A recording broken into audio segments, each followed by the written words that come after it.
I pledge allegiance to the flag of the United States of America and to the republic for which it stands, one nation, under God, indivisible, with liberty and justice for all.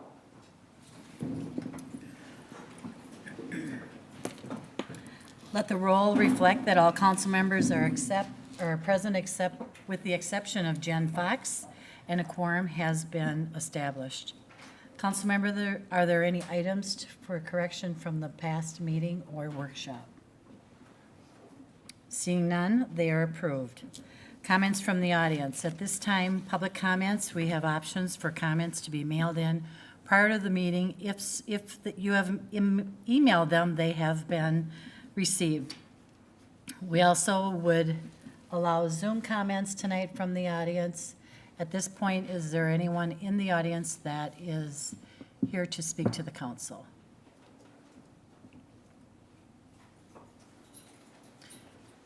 Welcome, and please state your name and address. Hi, my name is Sasha Spaskowitz-Greiner, and I live at 517 Ramsey Street. And I am here to talk about the Rise Up Recovery Center that would like to go in. I think they have a great mission. I read through all of their stuff on the Planning Commission meeting. I actually checked out Tiffany's profile on Facebook. She sounds like a really great person. However, I'm not comfortable with this in my neighborhood. I am a mom to 4 kids, and my first job is to make sure that they are safe.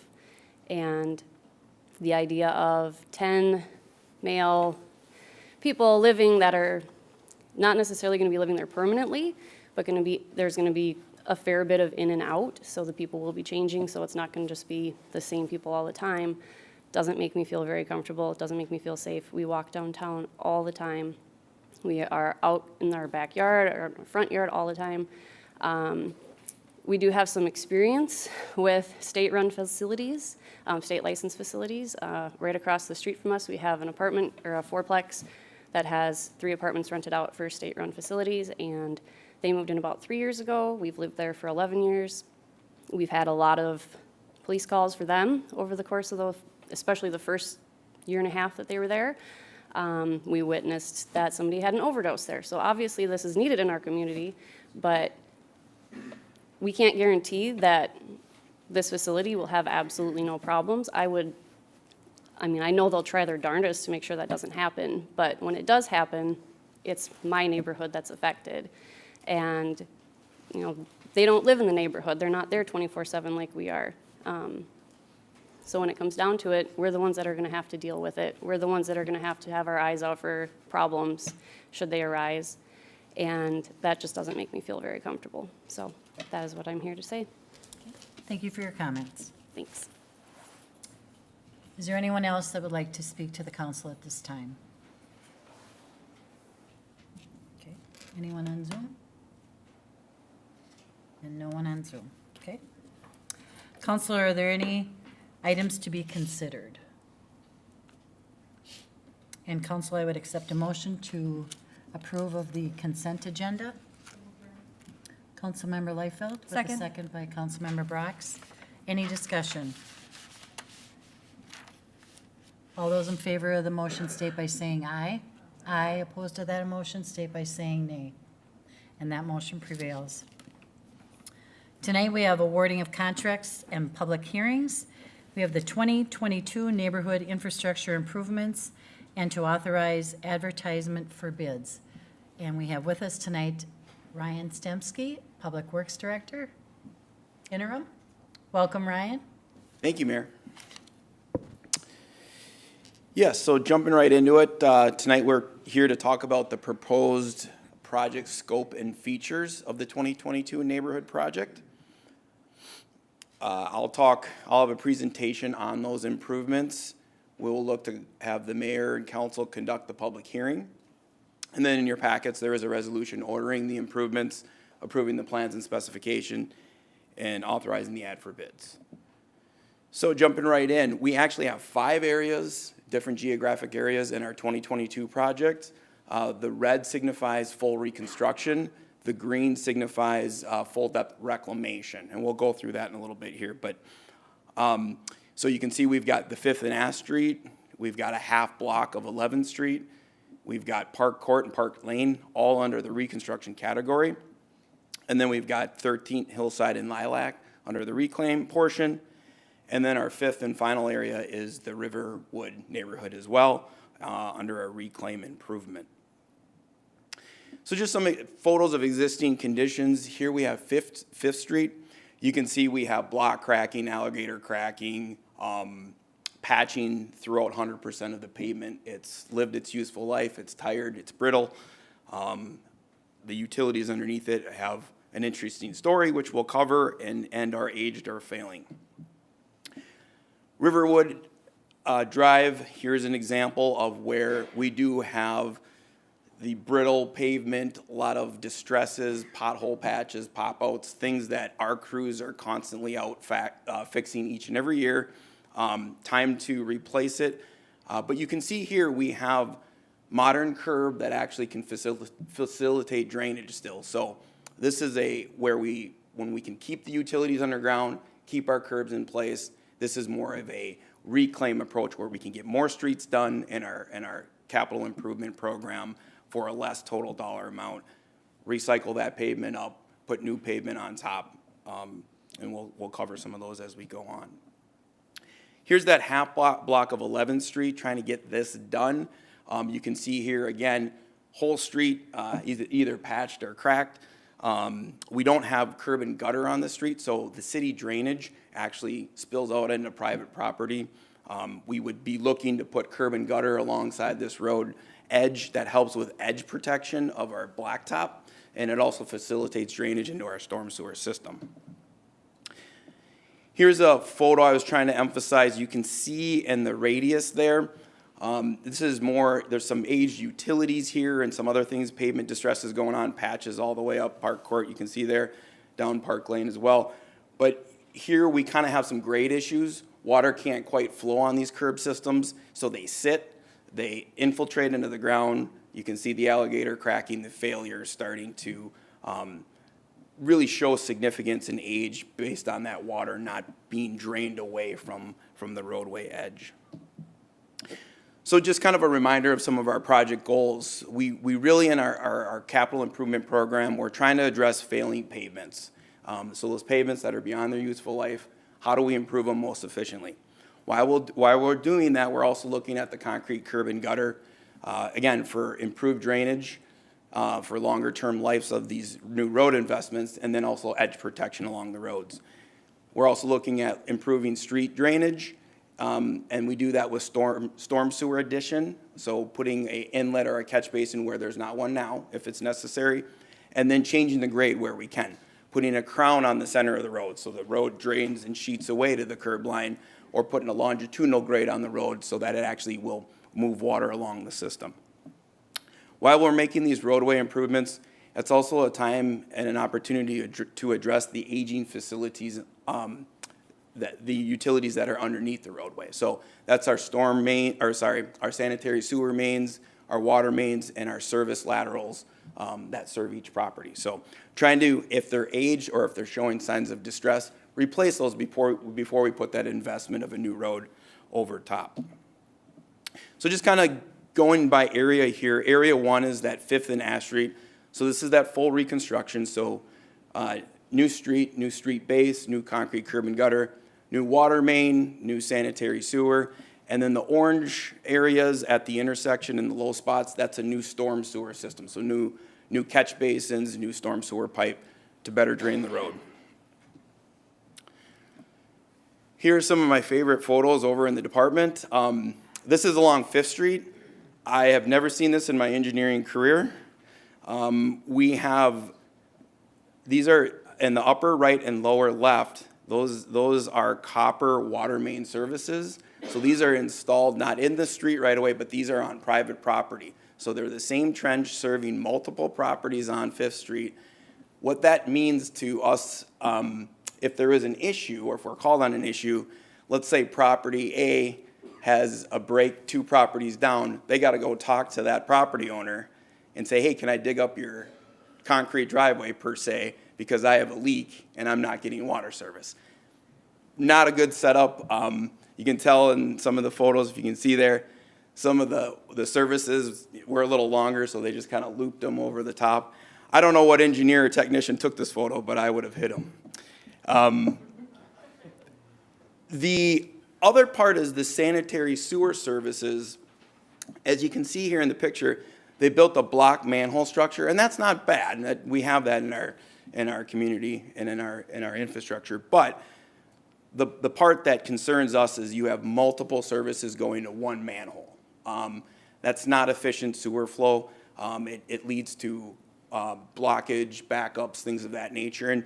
And since we've been investigating the project, we've noticed we've had to come out and pump this down a little bit because we're seeing some backup potentials. I think it kind of builds up and then releases. It builds up and releases, and not a good long-term maintenance plan. So some definite concerns for us in the utility department here for 5th Street. And here you can kind of see the graphic. The blue is the water main line, so you can see how far up into these properties this joint trench is.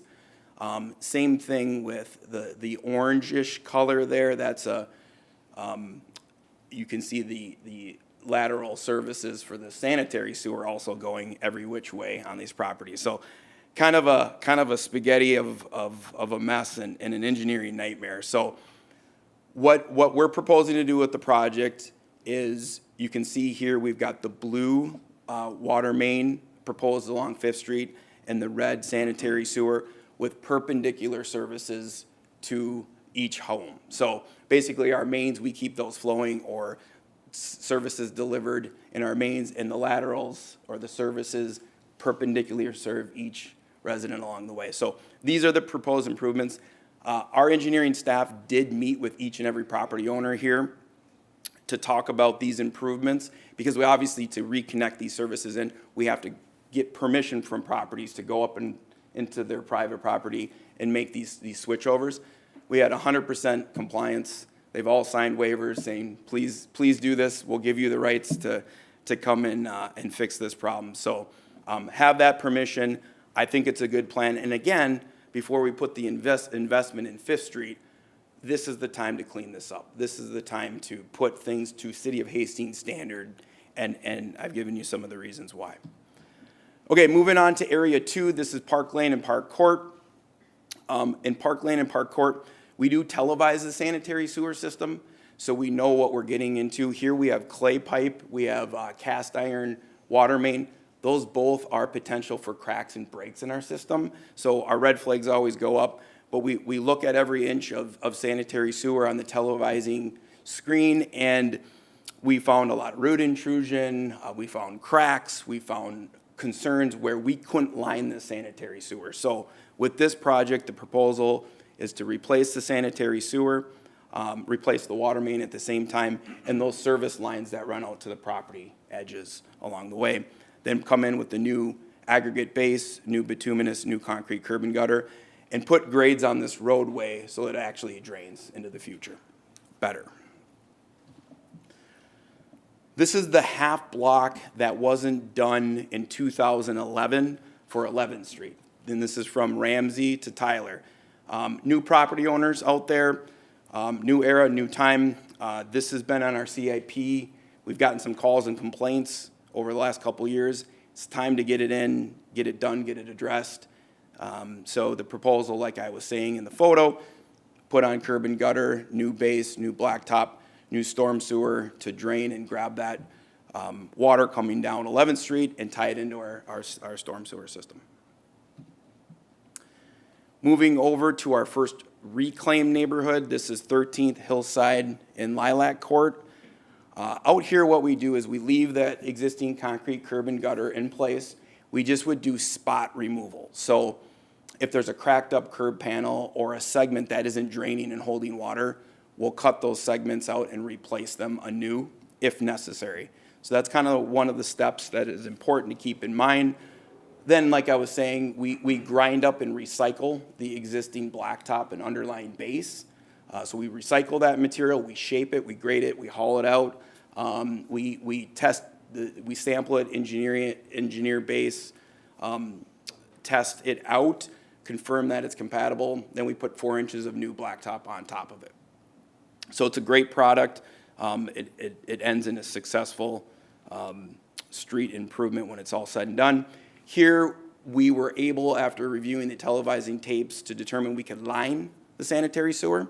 So we can save some money and some replacement costs there. We would do a lining project out here.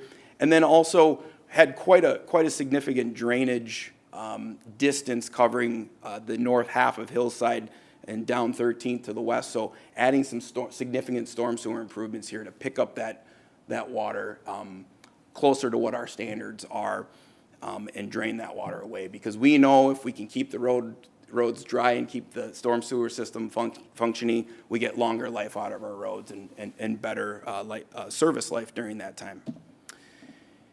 Jumping over to area 5, our last area. This is we got 3 slides. This is such a big neighborhood, so we call this slide kind of the north half or the north third.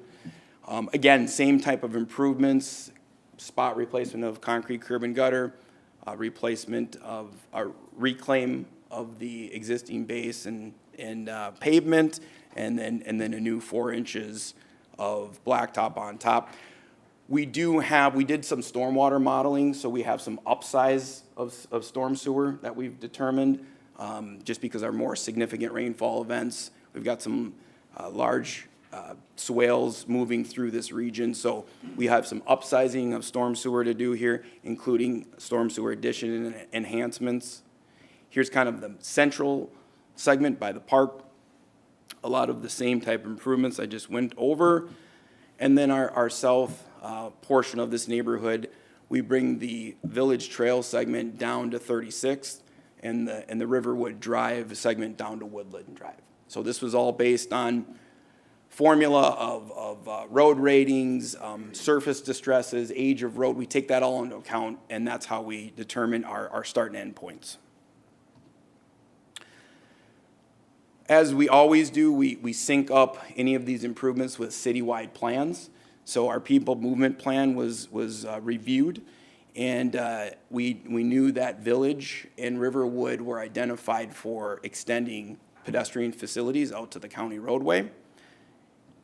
And what that looks like here in yellow, there is a couple gaps missing on the sidewalk system. So we take the sidewalk from Teal Way on Village Trail, extend that to the county road. And then same thing with Riverwood. Just south of Teal Way is where the current sidewalk ends. So we pick it up there and run that to County Road 4647 as well. That's a lot of improvements I just threw at you. It's a lot of construction, a lot of work. But again, we've got a lot of history here where we still try to preserve the character of the neighborhood. So if there's mature trees, landscaping, elements that are important to the neighborhood, we don't come in and put in the infrastructure at all costs. A service line can be relocated one side of a tree or the other. There's things that we can do and tricks that we've learned in construction to really preserve and enhance those characters that we find so valuable in our neighborhood. So we've done that year after year, and no different. This is one of our projects from last year. Okay, what does this all cost? So our 2022 budget and what our current engineer's estimate is approximately $4.3 million. So $1,975,000 is what our bonded debt is proposed to be. $1,360,000 of the pie is assessment revenue. $575,000 is coming from the water fund, with $390,000 coming from the wastewater or sanitary sewer fund. Just a note here, last couple of years we did use MSA dollars on 15th Street. No MSA dollar contributions in this year's project is proposed. Give that fund a break. Assessments, important to mention, we will have an assessment hearing. That's not tonight. The assessments are discussed separately. We will have a public hearing on April 4th to talk assessments. The statements and the notice of that hearing will go out middle of March here, so pretty soon, to each and every resident, and we will conduct that hearing on April 4th. So kind of stepping back, looking at the project timeline, tonight we're here to talk about the improvement hearing, consider a resolution to adopt the project, and then authorize ad for bids for the project. Again, that April 4th date is important. That's that assessment hearing date. April 8th would time out where we're opening bids. We'd bring that construction contract back to the council for review and approval on the 18th. That puts us in a position to start the project as early as May, weather permitting, and conclude in October. A lot of work to get done, a lot of different segments, so important that we have this time frame to get the work done in. Again, here's kind of the pitch for project communications. We take communications to heart here at Hastings. Our team spends a lot of time, we're committed to this, and I think we do a very good job compared to other cities. This started already where we've offered one-on-one Zoom meetings, in-person meetings, phone calls to everybody on the project already. But going into construction, what I want to say is we'll continue to commit to weekly construction updates. We send out resident communication surveys. Do you want us to text you? Do you want us to email you? Do you want to just go and pick up the hand-delivered flyer in the mailbox centrally located in your neighborhood? So we kind of try to, what works for the folks that are impacted by the project. We talk about what's been done. We talk about what's going to be done that next week. We include great photos and we explain what's happening. I'm really proud of what our staff does, and it's all put on our website. We do have critical activities, so pouring of concrete or water shutoffs that happen during the project. Those kind of, we try to obviously give 24 hours notice or more. So those are a little more immediate, but door knocking happens, door hangers happen, so we stay on top of those critical activity notifications. And again, please contact city staff. Our general engineering department number is listed on this website. Or on this presentation. This will be put on the website. Our number will be all over. The front desk can get you to anybody depending on your question. And then our city vehicles will be on site as the contractors are working all summer long. And they have the big City of Hastings logo on the side of them. Want to put in a plug too for our project website. We continually try to improve our website. We have design summary and figures. We have resources, videos to watch about what does it feel like to go through a construction project. All those resources are on our website, and that's where our construction updates also live after we post them. So continually trying to make that a great resource for residents as well. With that, I'll stand for any questions from the council first and move on to the public hearing if you do not have any. Thank you. Thank you, Ryan. Great presentation.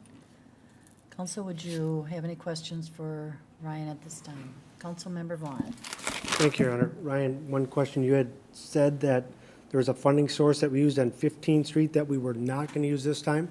Can you confirm what that is? And I think you had said, let's give it a rest. I just wanted, is it even an option to use on these streets?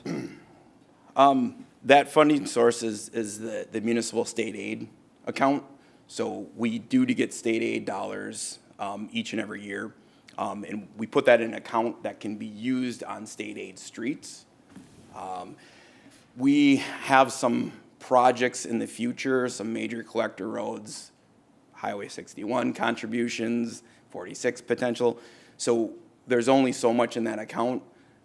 We just spent the last 2 years pretty good chunks out of that account. So this year, since we felt we could fit our project within our funding parameters, we gave that fund a relief this year to try to build it up for future expenses. Are all roads in the city eligible for that funding, or is it No. only for? Just routes that we've put on the state aid. So we get to dedicate 20% of our road network, and we put that system, that 20% of roads, we assign the highest ADT, so the roads that get the most traffic, we generate the most money if we assign those roads. And there's some rules about it. Village Trail is on that state aid system, but we're choosing not to design that road to state aid standards and use state aid expenditures for that road. and I think this is just confirming, to use state aid funding though, it affects how that road is designed. We don't get to leave it like it is. You have to do something different. 15th Street is an example. Correct. Thank you. Thank you, Councilmember Vaughn. Any other comments? Councilmember Fulch? Thank you, Your Honor. I have two questions. One's for Ryan, and then the other one's going to be for Dan. So my first one for Ryan is, for the last few years, I've been bringing up when we do these projects, if you are going to ascertain which of the trees are ash trees in these neighborhood reconstruction projects, and work with the new tree inspector in identifying and removing the ash trees as we go along in these neighborhoods that are within the right of way. Yep, and that will be continued this year. So we work with the city forester.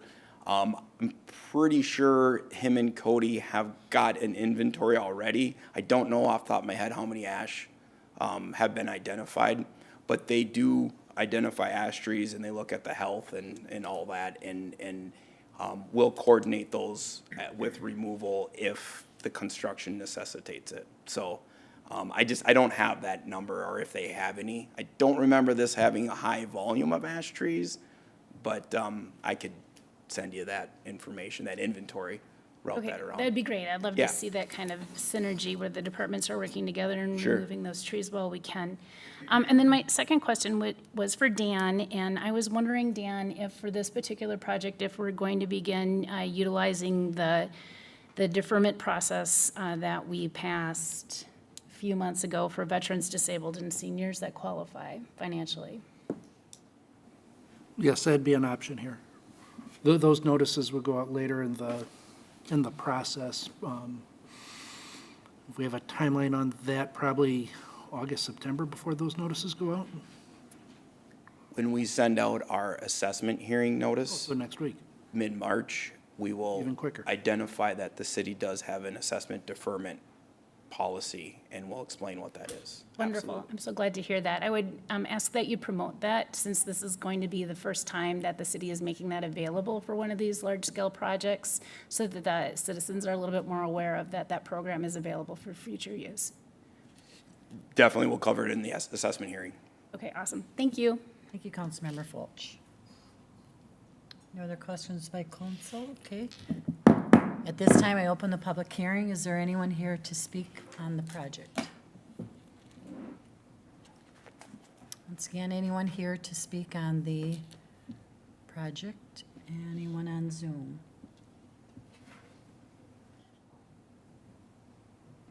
Okay. This time I will close the public hearing. And council, I would accept a motion to approve a resolution ordering the improvements, approving the plans, and authorizing the advertisement bids for project 22-1, the 2022 neighborhood infrastructure improvements. Councilmember Fulch. And Councilmember Brox. Any additional council discussion? Okay. All those in favor of the motion state by saying aye. Aye. Opposed to the motion state by saying nay. Okay, that motion prevails. Tonight, we also have with us County Roads 4th Edition, the Enclave Development. John Hinsman, welcome. Thank you, Mayor and City Council members. I'm going to pull up the presentation here in just a moment. Mayor and Council, what we have before us tonight is a public hearing and a number of actions related to the Enclave apartment development, which is located here, which is Highway 61, Vermillion Street, 33rd Street, the County Crossroads area located in this direction. So we've got Colburn's over here, Terry's Hardware at this location, DeGarrel's here. So tonight, we've got a couple of actions for your consideration. One is a public hearing, so we're asking to hold the public hearing tonight specifically for the rezoning. There is a rezoning for the property that is proposed to zone the property from C4, which is a commercial regional shopping center designation, which is most of the development down here, to a R4, which is a high-density residence. So we would be rezoning this property to residential where the star is essentially. That would be the first action tonight. Related to that are a couple of resolutions, one being the rezoning ordinance amendment. We're looking at preliminary and final plat approval for this as well, and the site plan. The site plan would be for the construction of 2 apartment buildings, which would be about 211 units total on that. So that doesn't really look too well. This is a better map of what we're looking at altogether here. Existing conditions look something like this, a little bit rough. There are some shared roadway networks throughout this area that would be improved as part of this development, which would be great. This is the Terry's Hardware piece. What we're looking at down here would be the location of the development, roughly at this location and here. And then there's a connection towards the Cary Park neighborhood to the south. So what we're looking at with the plat, first of all, is the replatting of this area into a couple of lots. There would be a main lot here in which both apartments would be located on, and then an outlot area located to the south. The outlot area is essentially the area where the stormwater basins are right now. And so that would be, it's a pretty simplistic plat on here. One thing to note with the plat and with the development is County Crossroads has a number of easements that are atop them for access and parking. And so the areas that you see here to the west, which is a better view of it here, are jointly maintained and have joint access between all the properties south of the 33rd Street. So that would continue as we move forward. So this kind of gives you a general layout of what we're looking at here. So we have 2 apartment buildings. One would be located here, and then another one located down here. These would be 3 stories each, both roughly around 100 units. The areas that you see here are garages, so there would be a number of detached garages that would be included as part of this apartment complex, as well as at-grade parking along 33rd Street and along some of the edges of the building here. So when we're looking at access to the development, looking to come off 33rd Street at a couple of existing locations, one which would be here would be reconfigured so that wouldn't swing directly to the east, but go more into the development itself before going this direction, and then the utilization of this entrance here off of Vermillion Street.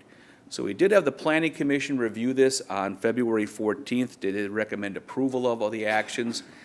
Had limited discussion at that point. Probably the most significant thing that came up was related to Terry's Hardware, which is located here.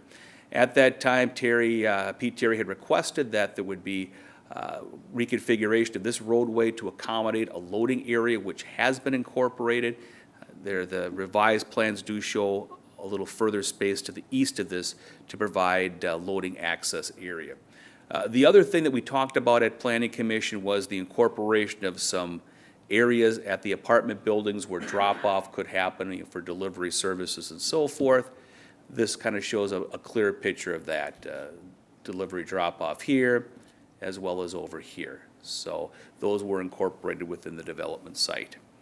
And so this is what the building would look like here. Variety of materials, and another view of the building here. So we are recommending approval of this with the Planning Commission. This is a public hearing tonight if you want to open it up at this time. We'll also note that the applicant, Enclave Development, is here as well if you have any questions for him. Thank you. Thank you, John. At this time, I will open the public hearing. Anyone here to speak in regards to the Enclave Development south of town? Anyone on Zoom? One more time, anyone here to speak on the Enclave Development? Okay, at this time, I will close the public hearing. Council, any discussion? Councilmember Vaughn. Thank you, Your Honor. John, I was just trying to look on the map here, that connection to Tiffany Drive, or is that a walkway? Councilmember, it is. Yeah, there is an existing walkway that goes between the homes on Tiffany Drive and Cary Park. So this would propose to link up to that here. And so that would provide access into the site and eventually east into the commercial area. Okay, thank you. Thank you, Councilmember Vaughn. Any other questions, council? Councilmember Fulch. Thank you, Your Honor. John, I had brought up at our last workshop my concern about electric vehicle charging station infrastructure being installed in these new developments as we're moving forward. And you had mentioned that you're pleased that the next few proposals that are coming forward are already planning for some of that on their own. And so could you speak a little bit to what are the intentions of the developers here for ensuring that some kind of infrastructure is being built out. Sure, yeah, council member. Yeah, we had similar discussion, I think, at Planning Commission on both of the projects we're looking at tonight. The specifics of that, I'd probably have the developer address that, rather than myself to talk about specifically what is being proposed. Is it the developer here tonight? He is. Yeah, Brian, thank you.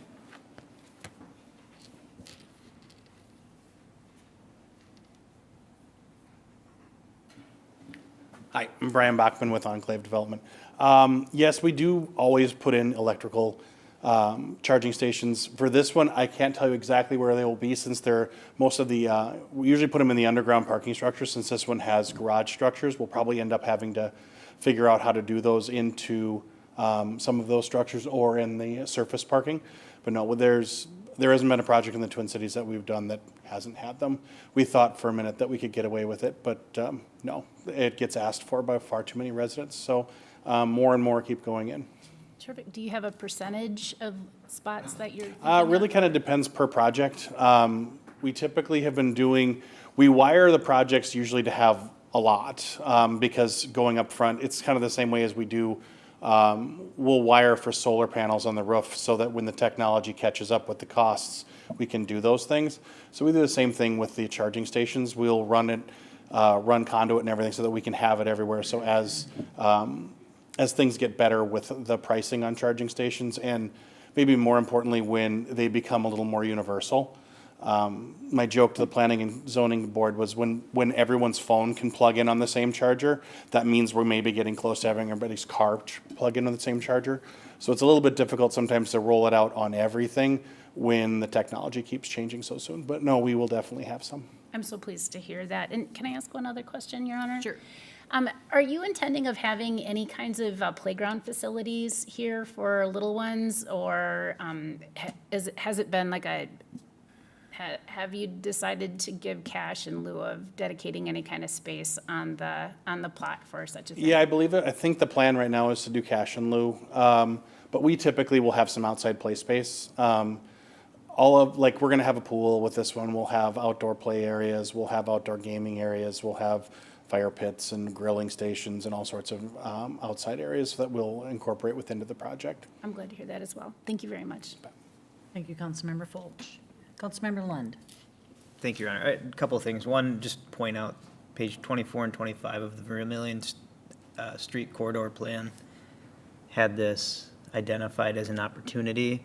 I think sometimes we do these studies and we put all this work into it and everything, and it just gets the assumption that sits on the shelf. But really, the opportunity has to come along, right? But if you're not planning for it or thinking about it ahead of time, advertising that it's something that we are thinking about, then these opportunities don't necessarily come to Hastings. So it is in there, and it's validating that work gets noticed and can get used. So, but I do have a question about traffic. A few hundred extra cars or people or whatever going around and through there, and as we're looking to get in and out of 61, 316, all of that, what's that look like? What are the impacts on 61? Sure, council member. When we take a look at the traffic generation of this, originally this area was planned for a larger regional shopping center. And so the traffic counts of this property here, which was originally going to be a grocery store, were set up to handle much larger traffic counts than there are today. We've also had MnDOT at the table as well because of Highway 61.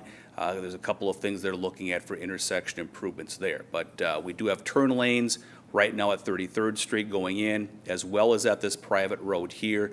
There's sort of a right turn lane unofficially that goes in that may need some reconfiguration, but from a traffic standpoint here, the development was designed to carry much more traffic than is being proposed today. Thank you, Councilmember Lund. Councilmember Fulch, you have a question, or is your? Oh, no, I'm Okay, sorry, Your Honor. thank you. Any additional discussion, council?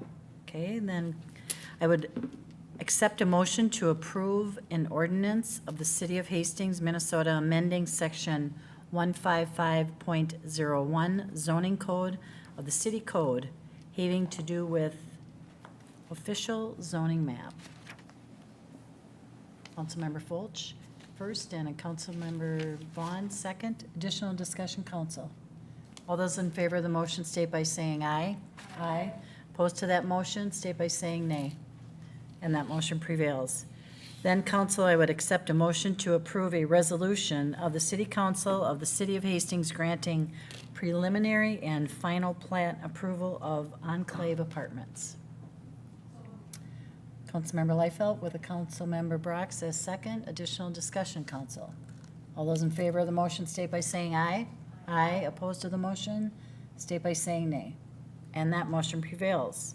Continuing, council, I would accept a motion to approve a resolution of the City of Hastings granting site plan approval to construct 2 apartment buildings on Lot 1, Block 1, County Crossroads, Central 4th Edition.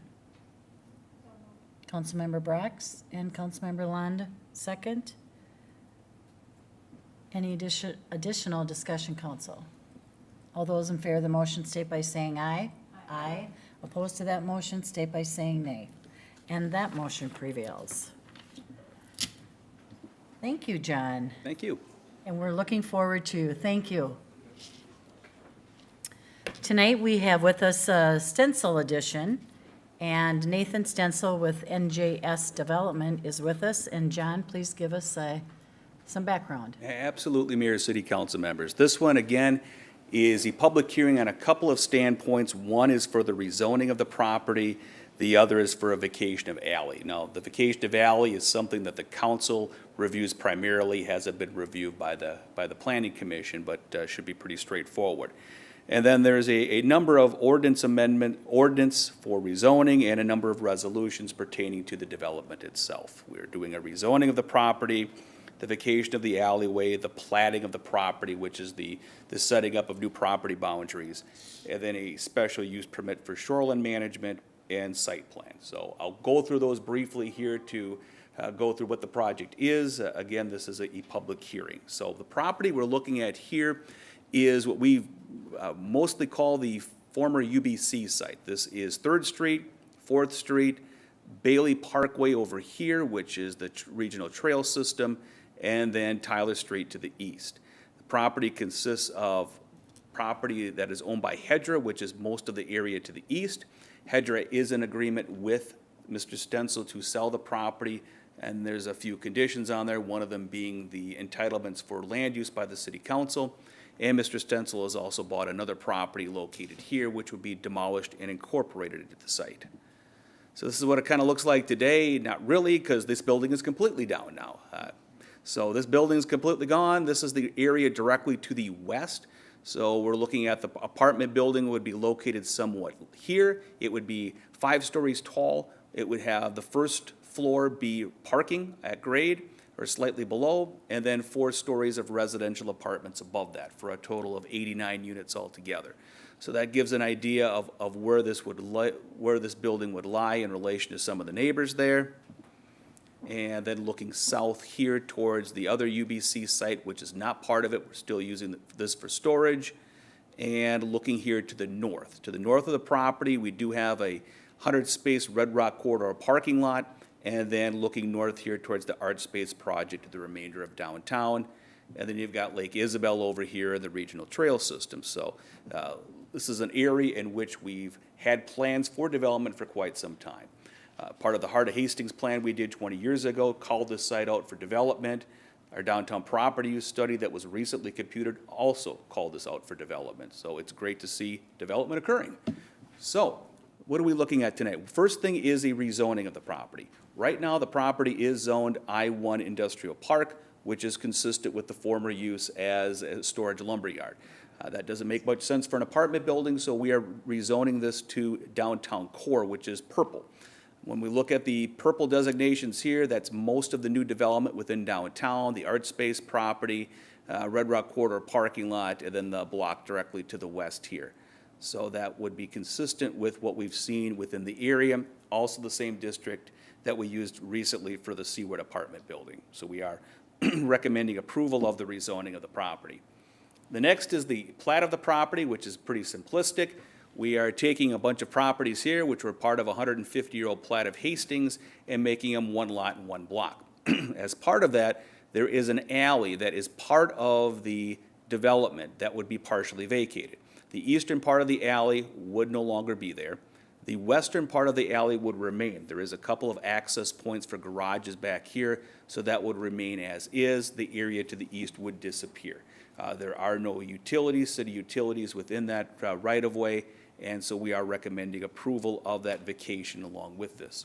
Along with the vacation, or the plat of the property, there is the dedication of park funds. So we did have the Park and Recreation Commission review this, did recommend the payment of cash in lieu of land. So that would be a requirement of the subdivision itself.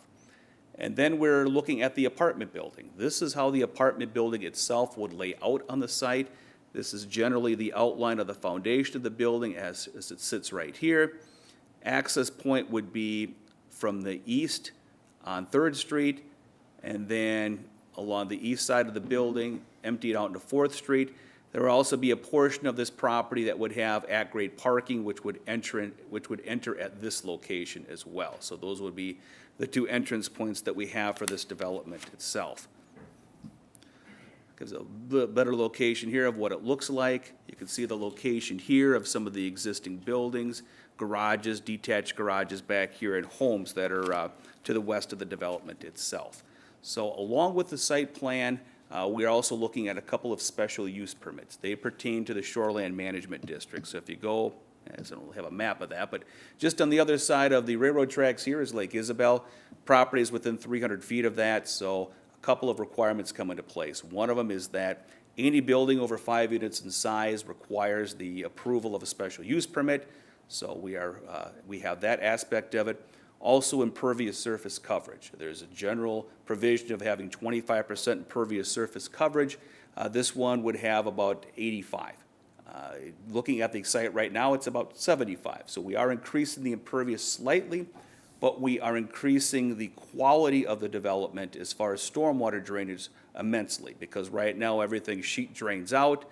And with this project, they will have everything that will need to be required to drain into a stormwater vault system to be treated underneath the parking lot. So stormwater quality will be better, albeit there is more impervious surface coverage. So because of that, we are recommending approval of it.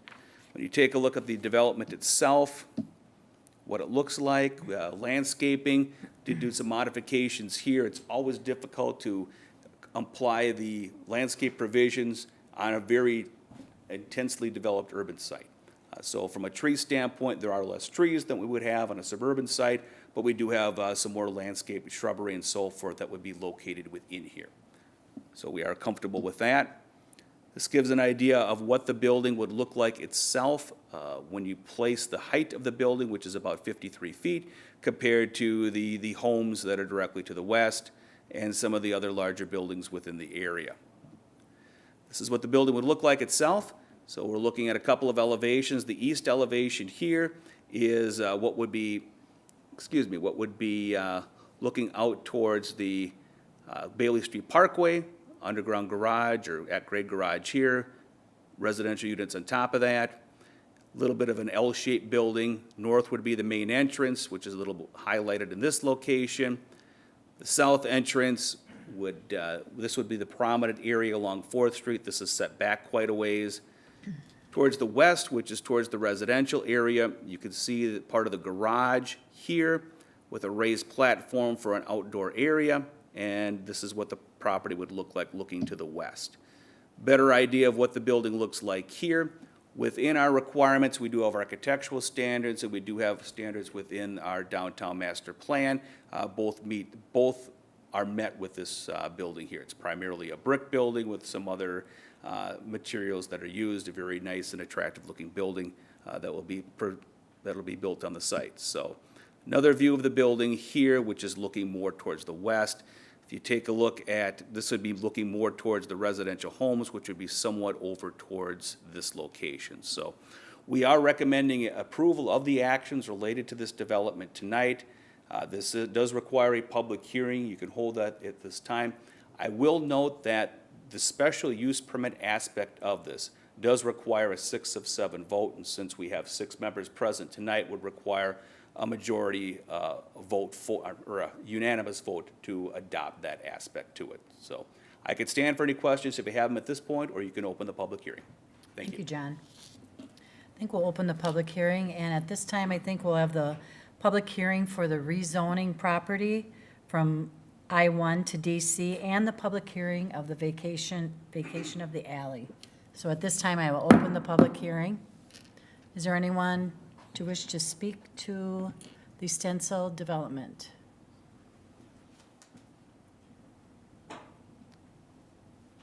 Yes, you may step forward and please state your name and address.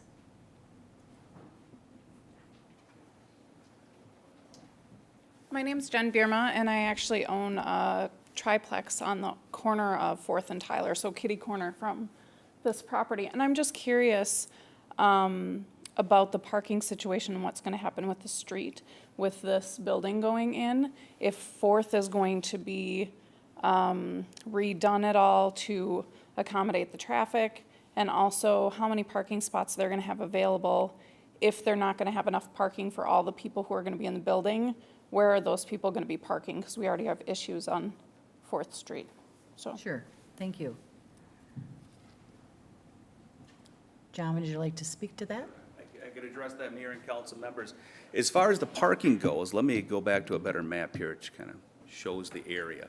So I think you are looking particularly at 4th Street? Yeah. Okay, so 4th Street would be the southern street located down here. So as far as entrance in, this would be the exit point for this parking lot at Surface, and then the entrance point for the underground garage. And I'm going to look at my notes to remember again of how many parking spaces are within here, but there would be, I think, 1.2 spots per unit within the development, a little over 100 spaces if I remember right. So there would be a number of spots within the interior of the building, as well as the surface parking spots there. So they do meet our minimum parking requirement on there.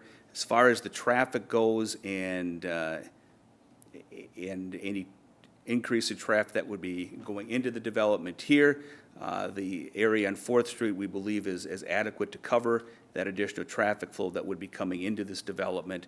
Granted that right now, there's not much that comes in here. There's not a lot of traffic that goes east to go north or south on Bailey Parkway, but we believe that the parking or the street as it sits right now would handle that existing traffic. So right now, there's 109 spaces that are being proposed. 65 of them are within this garage, and 44 of them are within this parking area down here. Okay, thank you, John. Please step forward and to the podium and state your name and address. My name is Rick Harrington. I live on 6th and Tyler Street. Just as far as my question for you on the parking. So this building is going to allow for parking for the residents, but it's going to allow for extra capacity for the people that may visit those residents, and also accommodate for the people that are already parking on the street.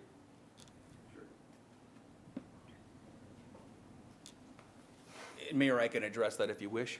Yeah, with the excess parking for visitors, that's incorporated into the parking standards. So we've accommodated not only the need for residents that use it, but also overflow for guests that may park as well. As far as how it would affect the parking of other uses outside of this development, we haven't taken that into consideration. The homes that we are there right now, generally have driveways, they have garages, there's street parking. I'm not aware of any parking issues that are down there at present, but we certainly don't want to be in a situation where a new development would provide additional traffic or additional parking demand upon the streets. We want to be able to make sure that they can provide that internally, and we're confident they can on this one. Okay, thank you, John. Anyone else wish to speak to during the public hearing at this time? Okay, at this time, I will close the public hearing and open the discussion for council. Councilmember Vaughn. Thank you, Your Honor. John, can you go back a few, or I had a few slides to get the the drawings of what the building would look like? Keep going.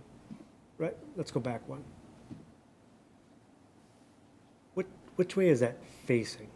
Okay, so this would be 3rd Street down here, and this would be looking kind of south towards, on Bailey Street.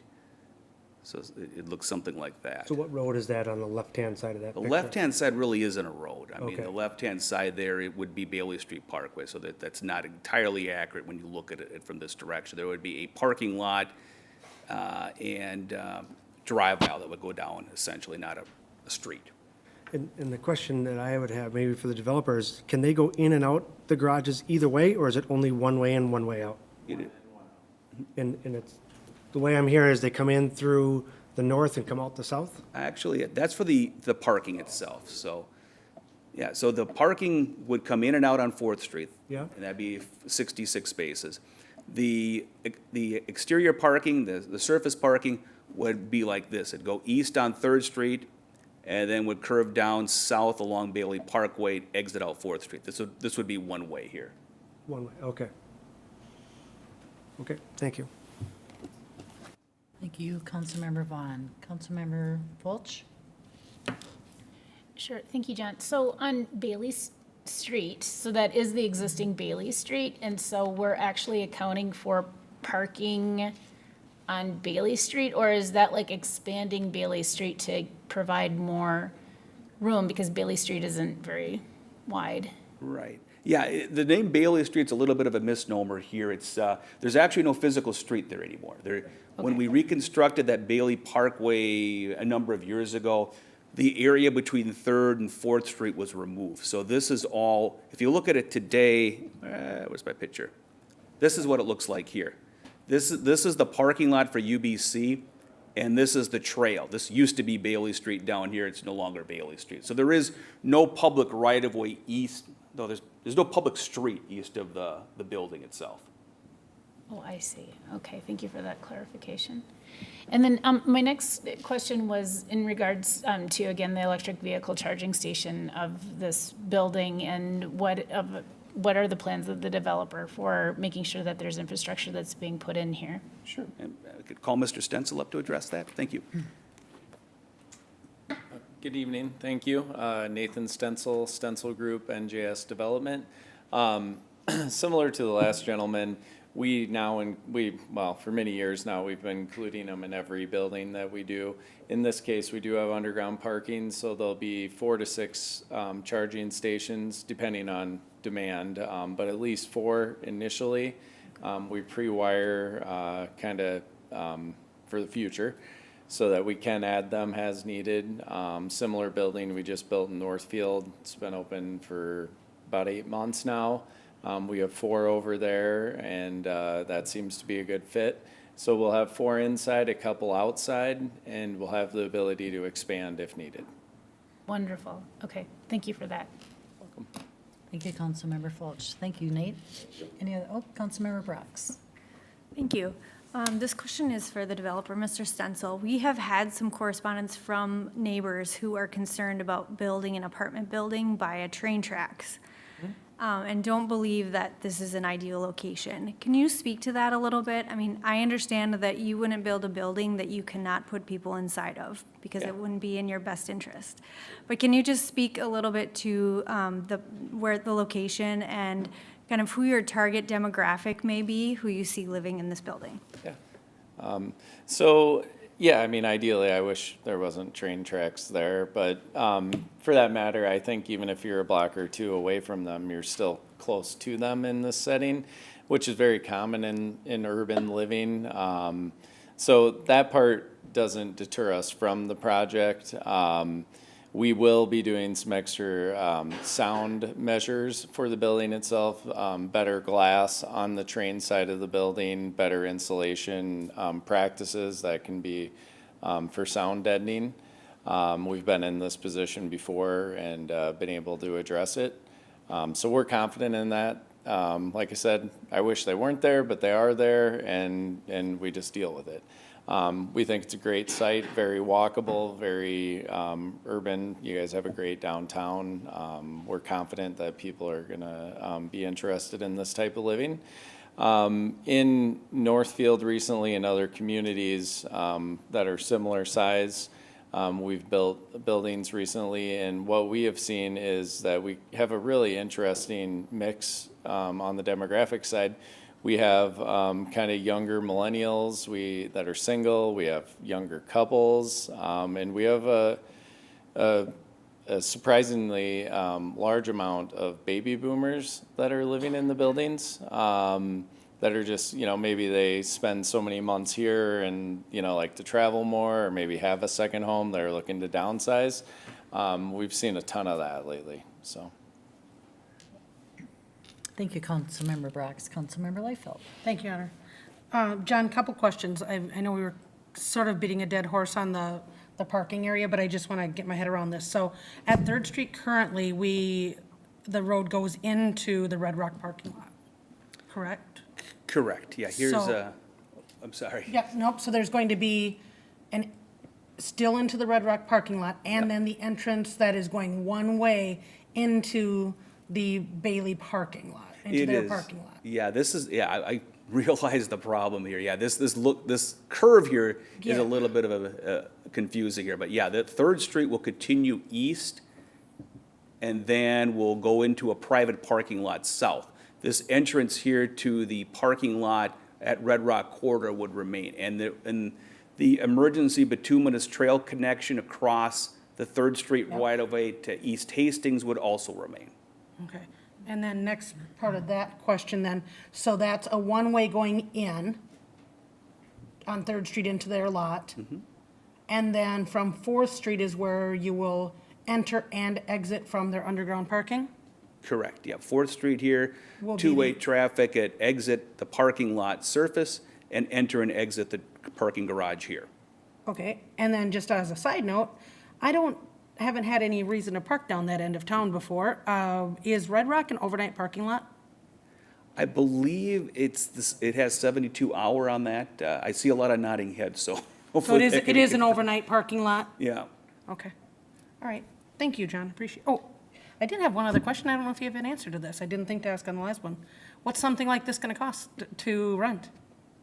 To run as far as to No, build? to rent, if Oh, to rent? Oh, I'll leave it over to this guy. If I've got a kid who wants to come back to Hastings, what's Yeah, it gonna exactly. cost? So we'll have rents really from starting at about $975 all the way up to, caught me off guard here a little bit, I think about $1,700 for the biggest, highest floor units. Thank you. And Nate, can you just explain, is it 1, 2, and 3 bedrooms? Yeah, sorry. So we have a mix of studios, 1-bed apartments, and 2-bed apartments. Okay. Thank you. Councilmember Fulch. Thank you, Your Honor. I had a resident contact me, and they were very concerned about privacy that's on the Tyler Street side of your building here. And so what kind of privacy fencing is going to be going along to separate the private residential homes that are existing with the new development there? So we'll have a 6-foot vinyl fence, solid fence that'll be along the property line. I think it'll probably be tan, I'm guessing, similar, we did that in Northfield recently. Yeah, so that was one of the things that we really, I guess, worked on through this process is we had a neighborhood group meeting. We made multiple attempps to contact every one of these residents and buy their homes. You did, okay. Yeah, Have you had, unfortunately, we only had, the one that's going to be removed, and then one other one that we're going to be purchasing as long as everything moves forward with the development. and which house is that then? That is, I don't know the address, but it is this one right here. Oh, all right, now I did it. Now you done it. Anyway, I'm glad to hear let's that. see. It's okay. This first one in off of Tyler here. Or I believe, no, it's not, sorry, 4th. Yeah, so. Okay, all right, and so are there going to be any, I don't see any tree depictions on this. It seems that it's all just cement and pavement. There's, like this, Rooftop. these down here will be trees. There's a landscape buffer along the trail the whole way up. There'll be landscaping along the building all the way around. Some trees added on the front side here, so. So there's no trees that are gonna be along the backside to separate the homes? There's no like evergreens or anything like that? to Yeah, help unfortunately, provide- we don't have a lot of room back there. And it's, with these older urban sites, it's a little tricky because of the kind of the platting and, I don't know, diagram of lots over time. It's a little tight and kind of not a lot of rhyme or reason, so.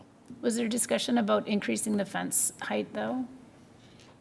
Councilmember, on the increase of the fence height, no, not really on this one. I mean, we've got a 6-foot fence that's there right now. When you take a look at how this is laid out, I mean, you've got detached garages over here, which provide some blockage towards, about half the lot here and here. So you've got some occlusion that's occurring right now next to it.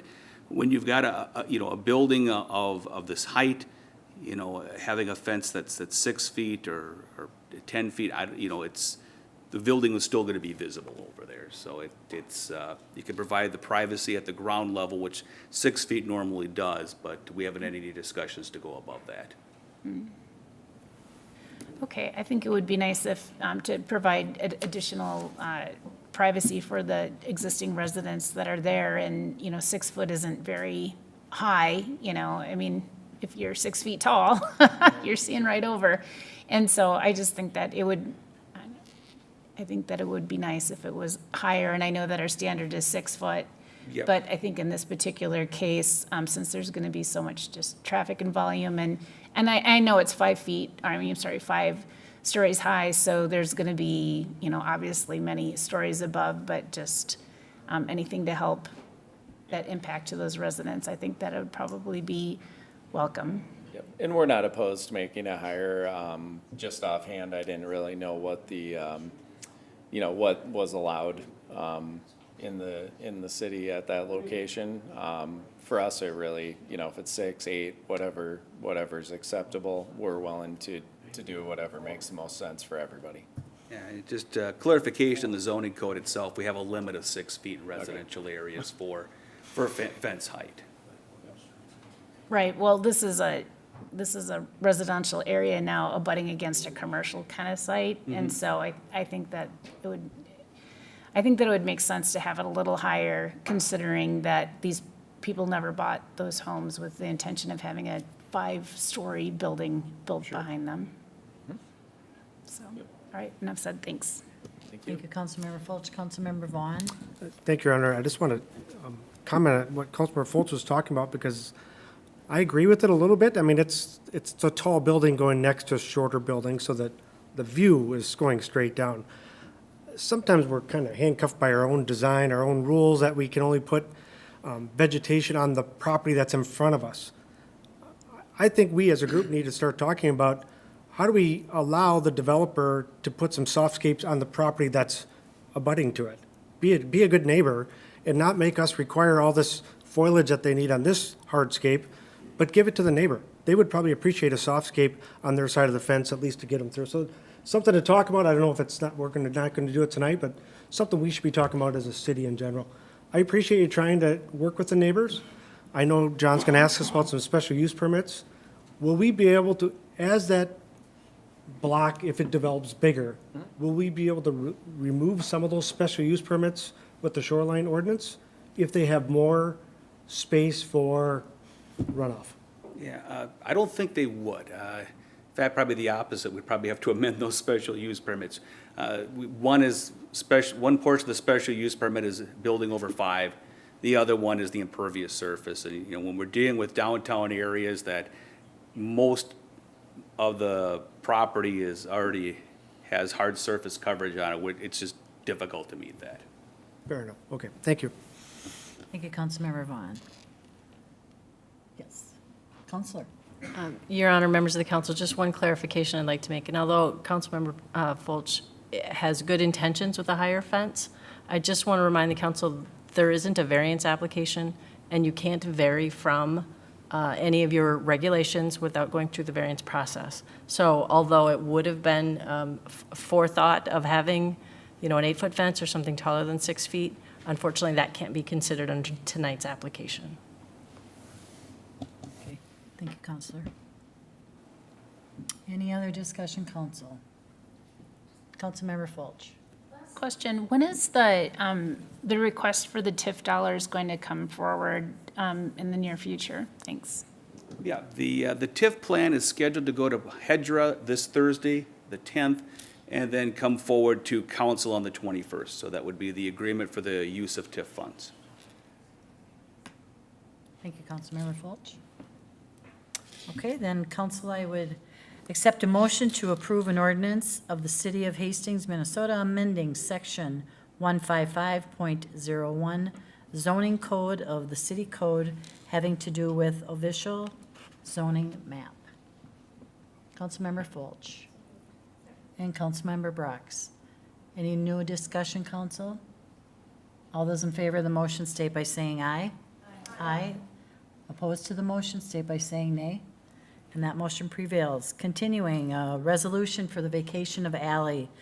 I'd accept a motion for a resolution for the City Council of the City of Hastings vacating the eastern half of the mid-block alley right-of-way within Block 17 in the town of Hastings. Councilmember Vaughn. Councilmember Fulch. New discussion, Council. All those in favor of the motion state by saying aye. Aye. Opposed to that motion state by saying nay. Moving forward, a resolution preliminary and final plat for the Stencil addition. Council, I'd accept a motion to approve a resolution of the City Council of the City of Hastings granting preliminary and final plat approval of Stencil addition. Councilmember Fulch and Councilmember Leifeld. New discussion, Council. All those in favor of the motion state by saying aye. Aye. Opposed to that motion state by saying nay. That motion prevails. A couple more. Resolution for the special use permit for shoreland management. Council, I would accept a motion to approve a resolution to the City Council of the City of Hastings granting a shoreland district special use permit for construction of Stencil apartments, Stencil addition. Councilmember Fulch. Councilmember Lund. New discussion? All those in favor of the motion state by saying aye. Aye. Opposed to that motion state by saying nay. That motion prevails. And final, we have a resolution site plan apartments. I would accept a motion for a resolution of the City Council of the City of Hastings granting site plan approval to construct an 89-unit apartment building on Lot 1, Block 1, Stencil additions. Councilmember Vaughn. Councilmember Lund. New discussion, Council. All those in favor of the motion state by saying aye. Aye. Opposed to that motion state by saying nay. And that motion prevails. Thank you, John. Thank you. Thank you, Mr. Stencil.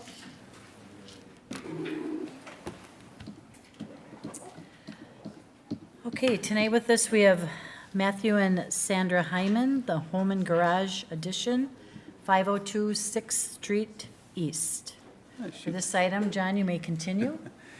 Yeah, I'm looking at my, I wonder if I called up the wrong, oh, here it is. I have kind of a mess of different PowerPoint items. Some are relevant, some are not. So this is the one we are looking at here tonight. We are looking at a couple of actions here for Matthew Heiman, and let me pull this up here in just a moment. Okay, so this is the property 502 East 6th Street. Property is located here, 6th Street. This is Bailey Street down here. Railroad spur goes towards the property on the west side of the property. Two actions we're looking at tonight. One is an original Hastings design standard review for the addition of a garage, a detached garage, and the modification of the structure. And the other one would be the vacation of a portion of easement that was dedicated among an alleyway. And I'll go into details of that one in a moment. So with the original Hastings design standards, what we're looking at here is the conformance of homes that are within older portions of town to the other homes within the general vicinity. So this is not a historic district per se, but more of a general conformance determination. Our Heritage Preservation Commission did provide a review of that and found that this is in keeping with the standards of the neighborhood and did recommend approval. So what we're looking at here is essentially this. This is looking towards the home from Bailey Street and the railroad spur. Existing home, existing garage, no garage down here.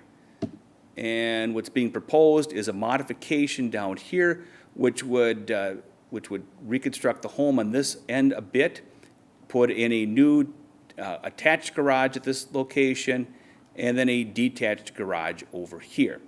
What's shown here in blue is an alleyway.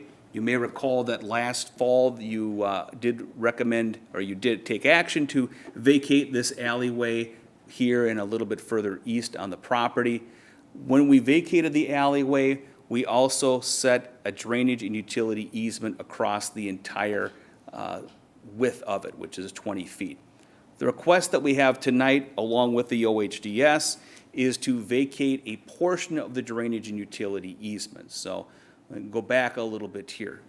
This is what we vacated last year, this entire 20-foot right-of-way area for the alley.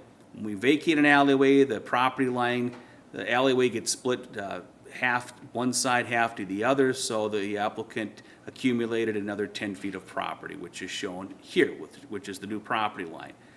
Even though we vacated the entire alleyway, we put a drainage and utility easement over the top of it. What a drainage and utility easement does is it limits the use of that area.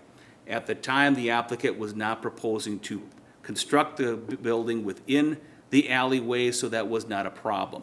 Applicant has changed his plans that would now have a portion of the garage within this vacated alley. So the location within here is fine from a property standpoint, but this easement that we put over the top of the former alleyway precludes that from occurring. So what the request is tonight is to put the easement on a diet essentially and make it a 10-foot easement along the center. So this is what would be the green. So the outer 10 feet of the easement, 5 feet here, 5 feet here, would be vacated, and we're really looking at preserving the easement where it is shown in green. This will provide for the home itself to be located within area that's not encumbered by the easement. So with this easement requirement and a vacation of it, we've had a couple of conditions that we've set upon that, that the applicant must provide proof that any existing utility companies, and we're aware of a couple that are within here, accede to having this vacation or this vacation of the easement area that they sign off on that. And the applicant, Mr. Heiman, has made overtures to that. I think he's got agreement among most of them, but we're just wanting to make sure the I's are dotted and T's are crossed before the actual vacation itself would be recorded with the county. So that is the vacation aspect to it. This is kind of what the room addition, the house addition would look like. This constitutes the new area here with the new attached garage, and this would be the new detached garage located here. So attractive looking building. So they're the actions before you tonight. This is a public hearing because of the vacation of easement. I think Mr. Heiman is here tonight. Yep, he is here. If you have any questions for him, or I can stand for any questions as well. Okay. Thank you. Thank you, John. At this time, I will open the public hearing. Is there anyone who wishes to speak to this project to the council tonight? Anyone on Zoom? No one on Zoom? One more time, anyone wish to speak to the project to the council tonight? Okay, I will close the public hearing and council discussion. Councilmember Lund. Thank you, Your Honor. John, just the original, last year when we did this, the reason the easement was not on a diet was just maybe out of convenience of the geometry of that vacation. Is that kind of the idea? I mean, we're not sacrificing anything by slimming this down, correct? Correct. As far as there are no public utilities through here. there are a couple of private utilities, and Mr. Heiman has made contact with the private utilities and has been assured that this 10-foot area here in green will suffice for their needs, but we're just waiting for final verification from the three that we're aware of in there before we record it. Okay. Thank you, Councilmember Lund. Councilmember Fulch. John, I'd just like to thank you for working with the resident to make this work so that they can make the addition to their house as they see fit. Thanks. Thank you, Councilmember Fulch. Okay. Okay, council, then I accept a motion to approve the resolution of the City of Hastings vacating a portion of a drainage and utility easement located upon Block 134, Town of Hastings, Blocks 100 through 199 additions. So moved. Councilmember Brox and Councilmember Fulch. New discussion, council? All those in favor of the motion state by saying aye. Aye. Opposed to that motion state by saying nay. That motion prevails. Council, I also have a resolution of the City Council of the City of Hastings approving the original Hastings Design Standards Review for a home addition and detached garage.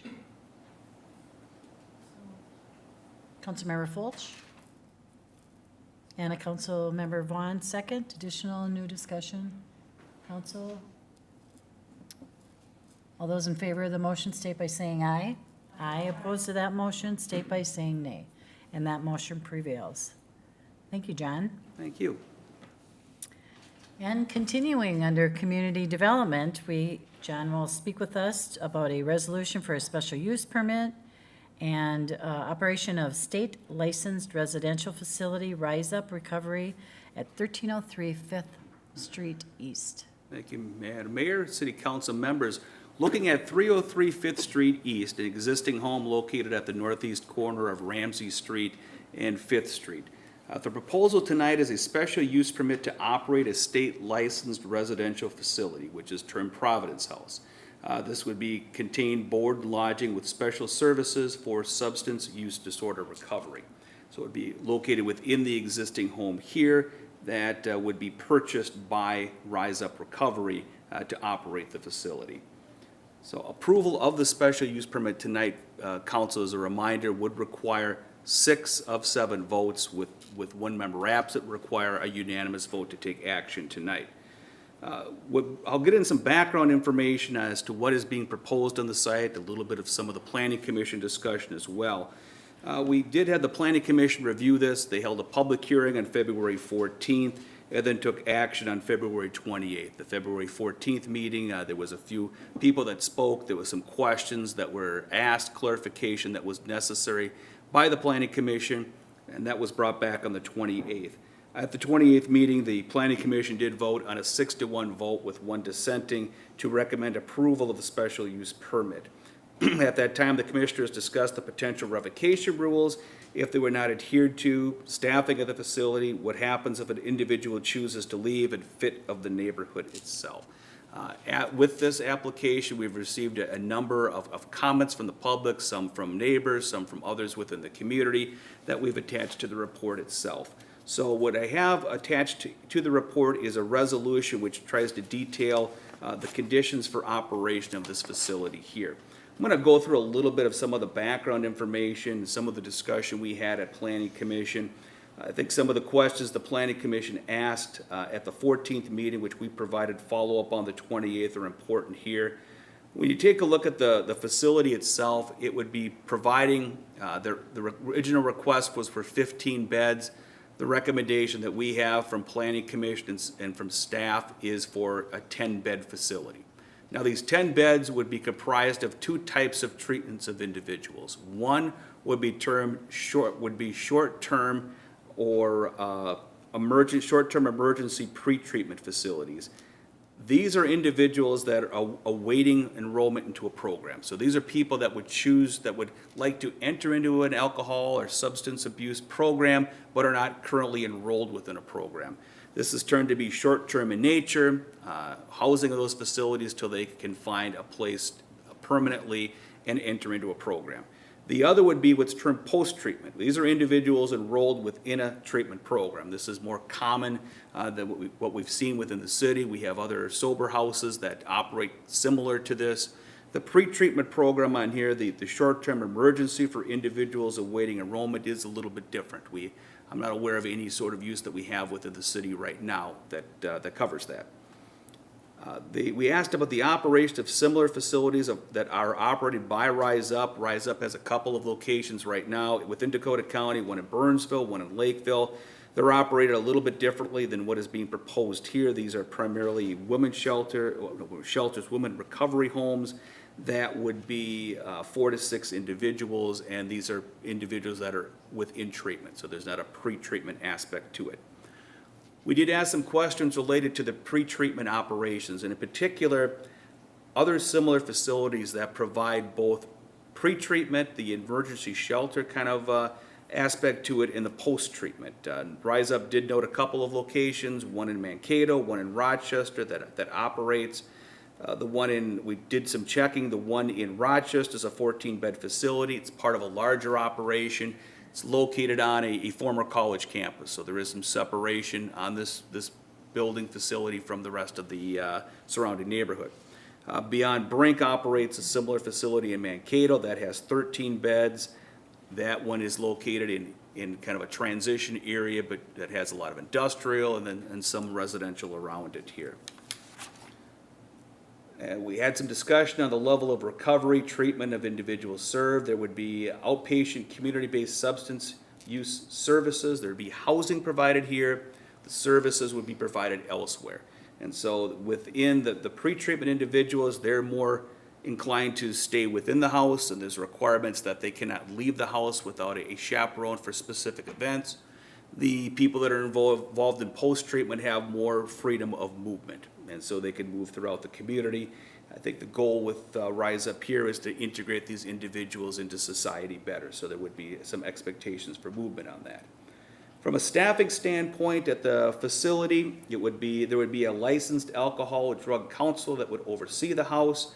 Some of the requirements of that are within the packet. There'd be a certified peer recovery specialist that would provide supervision to the facility itself. They would need to be able to provide expertise of these individuals 24/7 of the facility so that they can provide oversight, and that's one of the requirements we have under the special use permit. Daily activities kind of vary. There's some of the people are actively engaged in recovery, and they're all actively engaged in recovery, but they're looking to move throughout the community, to maintain a productive lifestyle. There's certain rules of behavior that would be included that are within your packet. Some of those that we've added as conditions of approval here. Limitations on cars. As far as how the number of beds will be allocated between the emergency housing versus the longer term recovery. They said it was uncertain at this time, but they plan to allocate a minimum of 4 beds for pre-treatment, the emergency shelter housing, but that may vary depending on need. So when you take a look at the operations here, I mean, they've developed a very thoughtful and detailed plan of operations detailing the rules which have been included within your report here. There's certainly a demand and a need for pre-treatment, post-treatment of individuals with substance abuse. That's been well documented. The treatment of individuals with substance abuse can often involve level of volatility. That comes with the territory. They try their best not to have that on the site, but that's a nature of what occurs here. The question really comes down to the council tonight is, do the operational procedures and rules established by Rise Up, along with the conditions established under the special use permit, mitigate any operational concerns? Frankly, if the council believes that they can operate with limited impact to the neighborhood based upon the conditions that have been established within this permit, that's what we're asking tonight for you to review and for you to consider. We have had some questions to Rise Up previously related to their pre-treatment housing and questions related to would the removal of pre-treatment housing from the facility perhaps be a betterment to the community, because there may be some more risk involved with pre-treatment. It's of a more transient nature. These folks are not involved in treatment programs at present. They did note that they've set they're comfortable with the rules that they've established to handle these types of situations with their limited movements, and that there's a need within the larger community to provide these services that are not being provided at present.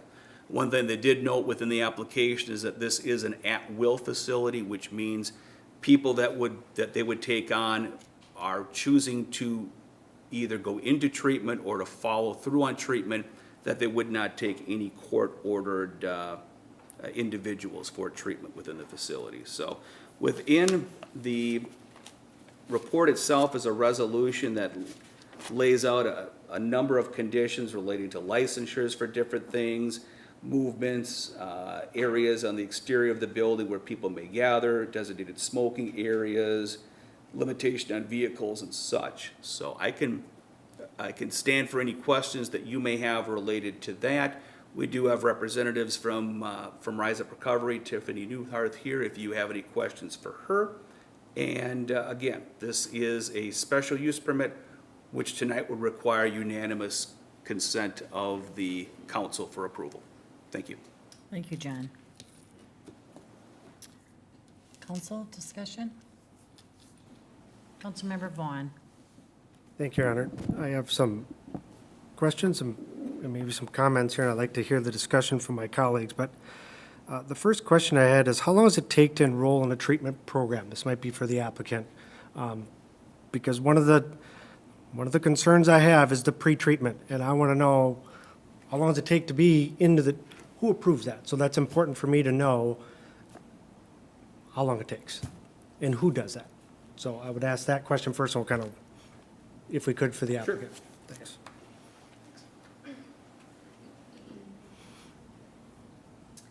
Yeah, council member, if I'm understanding you correctly, you want to know who approves getting into a treatment facility or who approves getting into our program? Yes, and yes. Yes, So- yes. Okay, so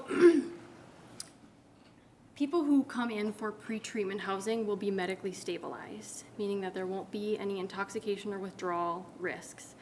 The purpose of being in pre-treatment housing, and they'll be screened on a number of areas. I think in your packet you'll see our whole screening form and intake procedures. The purpose of being in our pre-treatment housing would be to get them assessed and have a safe place where they can go while they're waiting for a treatment bed. So we have licensed alcohol and drug counselors and various professionals who will provide the assessments and do the treatment referrals and its treatment coordination services. Generally, the stay is at most 10 days while they're waiting for a treatment bed. Typically, anywhere from 3 to 5 days is pretty standard. So they're not waiting to enter your program, so it could be any state program.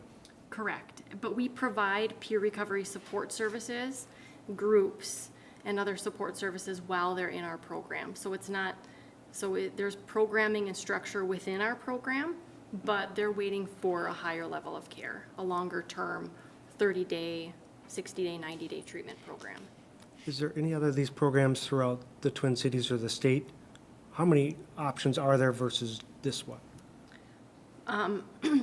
There's only two other programs that I'm aware of in the state of Minnesota, and that's Doc's Recovery House, located in Rochester, and We Recovery, or Beyond the Brink, that's located in Mankato, that offers pre-treatment housing. It's a desperate need. There are hundreds of treatment programs that are available for us to refer these people to get into licensed residential treatment. So Okay. not much pre-treatment housing, it's a desperate need, and a lot of treatment beds. Okay. If and John, you may confirm this, I think I read it today. If the state approves, you have two other facilities, some have 4 and one in our packet said one went to 6. Anything 6 and under, resident-wise, just needs state approval. It doesn't need a special use permit. Sure. Do they offer pre-treatment at those facilities too, or only the two that you mentioned, Mankato and? Only the other two that they Okay. mentioned. The unique thing, if I can speak to that, of the other two houses that we operate, we have peer recovery support services on site, but it's not 24/7. It's more standard sober housing kind of structure. With the pre-treatment housing, it's crucial that we have 24 7 support staff on site. And in order for that to be financially feasible, we need to have a higher number of beds. That's why that makes sense. That's what I figured. It was economics thing. I give our planning commission credit. They asked you great questions. They put a lot. They did some great work. And one thing that's is still sticking out with me, and one of the commission members asked this, is some of the conditions that we put on the requirements was subjective.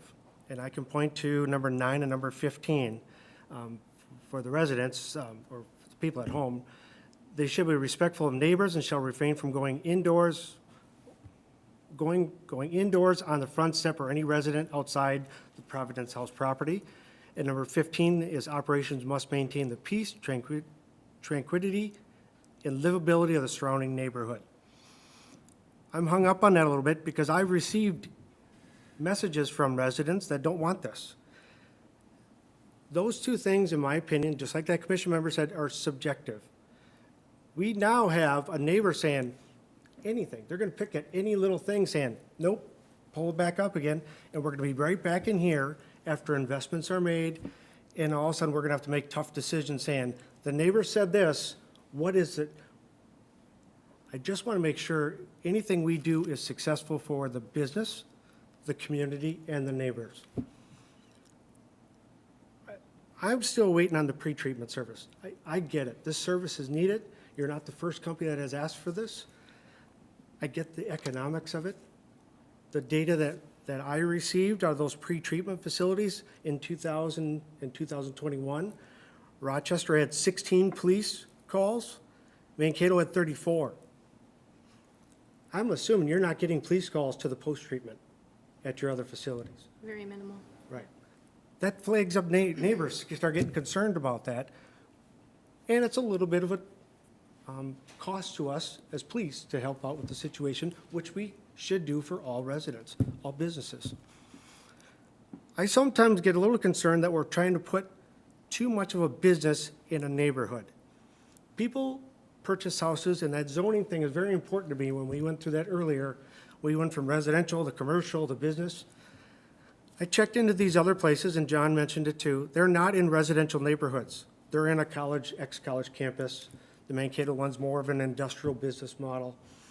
This is in a residential neighborhood. And when we look around this piece of property, there's a lot of residential properties around there, not a whole lot of business. There's been a few that came in front of us that were kind of butted up to the business code or business zoning. Those were easier for me to swallow. I do need to hear from my colleagues, because I can tell you today, the pre-registration and the two things about subjective is hanging me up a little bit. And I need to get through that, and I hope we have the answers here, because I don't want us to vote on something without doing our due diligence. And I think I have a fix for that, but it's going to take a little bit. So I want to listen to my colleagues first and see if there's any other questions for the applicant. But those are the things that I'm hung up on today with this three. Thank you. Thank you, Councilmember Vaughn. Councilmember Liefeld. Thank you, Your Honor. Kind of for both of you, but John, if this building, this house, were purchased and made into apartments, which so many of our large historic homes downtown have been, how many apartments could they have in there? Councilmember, there's 6 bedrooms within the house right now, and we did pass some special rules a couple of years ago that would allow for increased usage of that. I don't have those figures in front of me, but, That's okay. a handful of But, apartments. so 6 bedrooms, Yeah. let's say they're all couples, 12 people. Now, would they be coming before council for us to approve them to be renting out these apartments? No, those wouldn't come before council member. It would be, I don't think it'd be as many as 6 on this one either. I mean, it would be, it'd really be set up as apartments. And so I think, if I recall from this property, you might be able to set up maybe 3 different apartments in there. It's been done that way in the past, so perhaps that would be the number. Okay, and then to follow up that is, we've been talking about this since I've been on council. I'm very familiar with family members who have addiction. I've taken a stepson to an emergency room the day he decided he needed to go to treatment and he couldn't go anywhere. And in the 3 days, 4 days, 5 days that it took them to find him a bed somewhere, he didn't want to go again. Things had changed. So I have a lot in my head about this, and I understand all the wonderful people of Hastings and even the people who are writing letters not in support. Sasha, I know her, she's a loving, wonderful person, she's a great mother, and she's worried about her kids, but so are the parents who need this facility. And so sorry that I'm gonna get a little emotional on this, but the parents who are needing to find a spot for their children, their young children, their adult children, whatever it is, I'm just so tired of the not in my backyard mentality. I was born and raised here. I look at where I'm living right now. Right across the street from me is some sort of a halfway house. The police are there regularly. They come and check on them. I've never had an issue with them. This is a facility where we know who's there. We know the red flags. We know that we've got to patrol this. We know that we need to keep an eye on this. I can assure you there are plenty of houses in this neighborhood who are renting out to people and drug use is happening. And drug use is being, the sales are happening. I don't know it firsthand, but I am absolutely certain it's happening. I would really want to support this. And if there were a house in my neighborhood and you were looking at it, honestly, I'd absolutely support it. I followed the same premise back when we talked about the sex offender. I know who's across the street from me, and I'm gonna walk across the street and I'm gonna knock on the door and I'm gonna say, I'm Lisa, I live across the street. If you guys need anything, let me know, right? I'm going to let my neighbors know who I am, and I'm going to know who's across the street. The group across the street, I've given them yard furniture as I'm getting rid of things. I'm like, hey, you guys have any need for this before I, get rid of it? I think it's time that we stop saying that, you know what, we need this, but this just isn't the right spot. And I highly respect everyone else's opinion on the DS here, but at this point, I'm going to give my support to this because I think we have to stop and make a decision. And if we've got somebody who's committed and has the money behind them to make this facility a reality, then we need to be saying, you know what, do it in my neighborhood. We support you, and that's my opinion. And again, I highly respect all of your opinions, but I want to thank you for taking the time being an advocate to help. And 15 seems like such a small number unless that 15 is your kid that OD'd. So, thank you. Thank you, Councilmember Liefeld. Councilmember Brox. I also want to lend my support to this facility. I was very pleased to see a number of letters in our packet of people who are supporting it, because that tells me that it's necessary and that we need it. We just sat in a workshop with the chief of police a couple weeks ago, and we heard, that drug crime and use is on the rise. We know that it's affecting our students. We know it's affecting members of our family, and similarly to Councilmember Liefeld, it affects my family. So I understand the concern. I understand that if you're living next door to it, this is a tough pill to swallow. I understand as a mother being concerned about the safety of your kids. I personally live next to a group home, and I'm certain that my kids and my dogs are more raucous and annoying and loud than my neighbors that live next door to me. They're wonderful people. And I agree with a lot of what Councilmember Liefeld said, that we need to stop thinking of the people that live next door to us as others or those people, and we need to start thinking of them as our neighbors and people who need support, because people in recovery succeed based on the support that's provided to them, which means that their neighbors and their family members and their friends support them in their recovery process, and that is how they get better.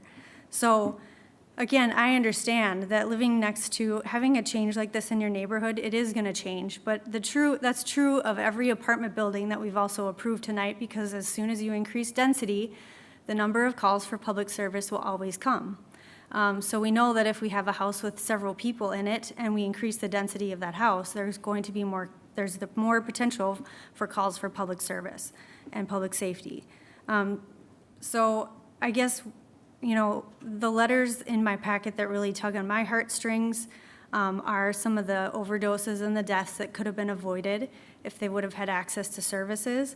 Again, I understand the apprehension, I understand the neighbors, but just like Councilmember Liefeld saying, we have to stop saying, that's great, but don't put it next to me, put it somewhere else. Because I feel like to truly be an inclusive community, we have to accept the people that live by us and near us, and no matter what status or life situation that they have. And I think this is part of that. So I just want to lend my support. I'm very thankful that this is being proposed, and I intend to vote for it. Thank you, Councilmember Brox. Councilmember Fulch. Thank you, Your Honor. I'm pleased as well to see this come forward. We had an application a year or two ago for a facility that was on the other side of Seas. It was the old nunnery home. And that got voted down by the council, and I had supported that, and I continue to support this because we all know folks in our lives who have had addiction problems, and we need to stand by them. And they are our neighbors, they are our family members. And so I agree with Councilmember Liefeld. We keep hearing the old NIMBY, not my backyard. And the fact is, we need to lift up members of our community who need us most. And to be very honest, when I was looking at the map here, it hit me that this is directly across from former Councilmember Tony Alonji's home. And I texted him and I had asked him his thoughts because he is that neighbor who's going to be living right next to it. And he agreed that we should be supporting these types of facilities. And so, John, he wanted to know what staff have been doing to ensure that the provider themselves have been thoroughly vetted and that their operations have been successful in other places rather than worrying about the clientele that will be at the facility. Sure. And Councilmember, the organization has provided services in a couple other places within Burnsville and Lakeville. They've been a little bit different services and a little bit of a smaller scale. I think the difference here is that the pre-treatment housing, the emergency shelter type of housing would be new. And I'm not aware that they've provided that in the past. So that's something new that would be an endeavor that they're doing here. As far as the expertise of the organization and the person itself involved in it, there's a licensure requirement at the state of Minnesota that would go through some of that background and minimum requirements. The special use permit that we have established has that as a requirement, as well as some other certifications that are necessary within there. So yes, you have done your due diligence and you feel comfortable with the provider. I mean, I think the provider could probably speak better on this subject than I can. I mean, it's difficult sometimes when we're involved in things that we're certainly not any subject matter experts in. So, done some due diligence on here. I'm reliant upon the state organizations for licensure and the other licenses that we have to provide those assurances. Right. Would the applicant like to address my question about their success and experience elsewhere? I would love to, thank you. Collectively, my board of directors and myself have years of experience. We have Dr. Jeremiah Fairbanks with us, who also provided a letter attesting to his expertise as an addiction medicine specialist. He's a very decorated physician. I am a licensed alcohol and drug counselor. I'm a person in long-term recovery, which frankly is my most proud badge that I wear. To do this, having the lived experience is honestly what gets me the furthest. I personally have had a number of positions that I've held, including treatment directors at 2 different facilities. I've worked in outpatient treatment, I've worked in residential treatment, I've worked in 3-quarter-way houses before. And I do think it's worth noting that we have the support of both of those other facilities that are similar to what we're proposing. both Doc's Recovery House and We Recovery is very behind us, and we have a great collaborative relationship. So I think that's crucial. While we haven't done this pre-treatment component ourselves, we have the direct collaboration of two organizations that are operating these successfully. So does that answer your question about experience? It does. I'm glad to hear that you have a support system around you and you're not inexperienced completely, rather than you're taking on a new venture in a bit of a different direction, something you haven't done in the past, correct? Yeah, I have over 17 years of experience in the field of substance use disorder recovery, personally. And that's not including my board of directors, who also have a number. I have somebody on my board that is a compliance specialist, meaning that they work in a residential treatment facility as their day job, and they vet out their practices and make sure that they're in complete compliance with state regulations and licensure laws, so. Okay, all right, thank you. Councilmember Fulch. Councilmember Vaughn. Thank you. I just want a couple of quick follow-up questions. It said in the packet here that you're the licensed alcohol day counselor, but then there's a certified peer recovery specialist at the house. Who certifies them? Do you? Does the state, or what makes them a certified person that's overseeing the patients? That's a great question. So it's a state certification that they go through. So there's a coursework that they have to take. There's an exam that they have to pass. And so they're certified through the Minnesota Certification Board. So there's a board that oversees all certifications. They're required to receive a certain number of continuing education hours every single year, and they have to recertify every year for the first 2 years and then 2 years post that. So. I'm following up with Councilmember Fulch because former Councilmember Landry asked it. These are questions that are important for people to know who's there, who's doing the work for your business and for the community. The question that keeps coming back to me, and I go back to the economic side of it, why not start at 6? And you don't even have to get a special use permit. Prove to your neighbors, you're amazing. Look at this thing. We don't even know you're here. The place looks amazing. You've done great. And then we ramp it up. Because could you have a pre-registration patient, applicant, in the building if it was 6 and under, or do you need approval from someone for that? I'm not. If I was to pre-apply, I'm not part of your program yet, I'm pre-registration, and if you had 6 and under, like in your other homes, you could take them in, correct? If you only had 5, you could take the 6th one in and let them go through the process to get registered? We could, but the downfall is we would not be able to provide 24/7 staffing. And so we choose in our other homes that we cannot provide 24/7 staffing to not take in pre-treatment housing residents, because we want to provide the level of support that they need. And so, in our post-treatment, people have maybe 30 days of sobriety under their belts, right? They don't need that kind of constant, consistent supervision or support. So they can flourish while they have people there during the day supporting them. But with pre-treatment, people who are at higher risk, for example, as we've heard, of maybe wanting to leave, wanting to go back to their previous using environment, being able to have somebody on site 24/7 to practice motivational interviewing skills with them and to sit with them and help them work on their recovery plan and remind them why they're making the choices that they're making is crucial. That additional support is crucial. And unfortunately, from the economics, we would not be able to provide that level of support if there was 6 residents. So, We're getting closer. I'm starting to say the state of Minnesota has issues that they need to bump up that number from 6. It's not economically feasible for anybody to do this work under those thresholds of 6. It needs to go up to do the math. yeah, and if I can speak to this, when you have your other treatment facilities, even in town, right? There's a facility that's not very far, a handful of blocks away from this, that operates as a board and lodge, and then they do treatment during the day. So they have intensive outpatient treatment and then board and lodging. they're still not providing the level of services and support that we're proposing here because we know that it's best practices.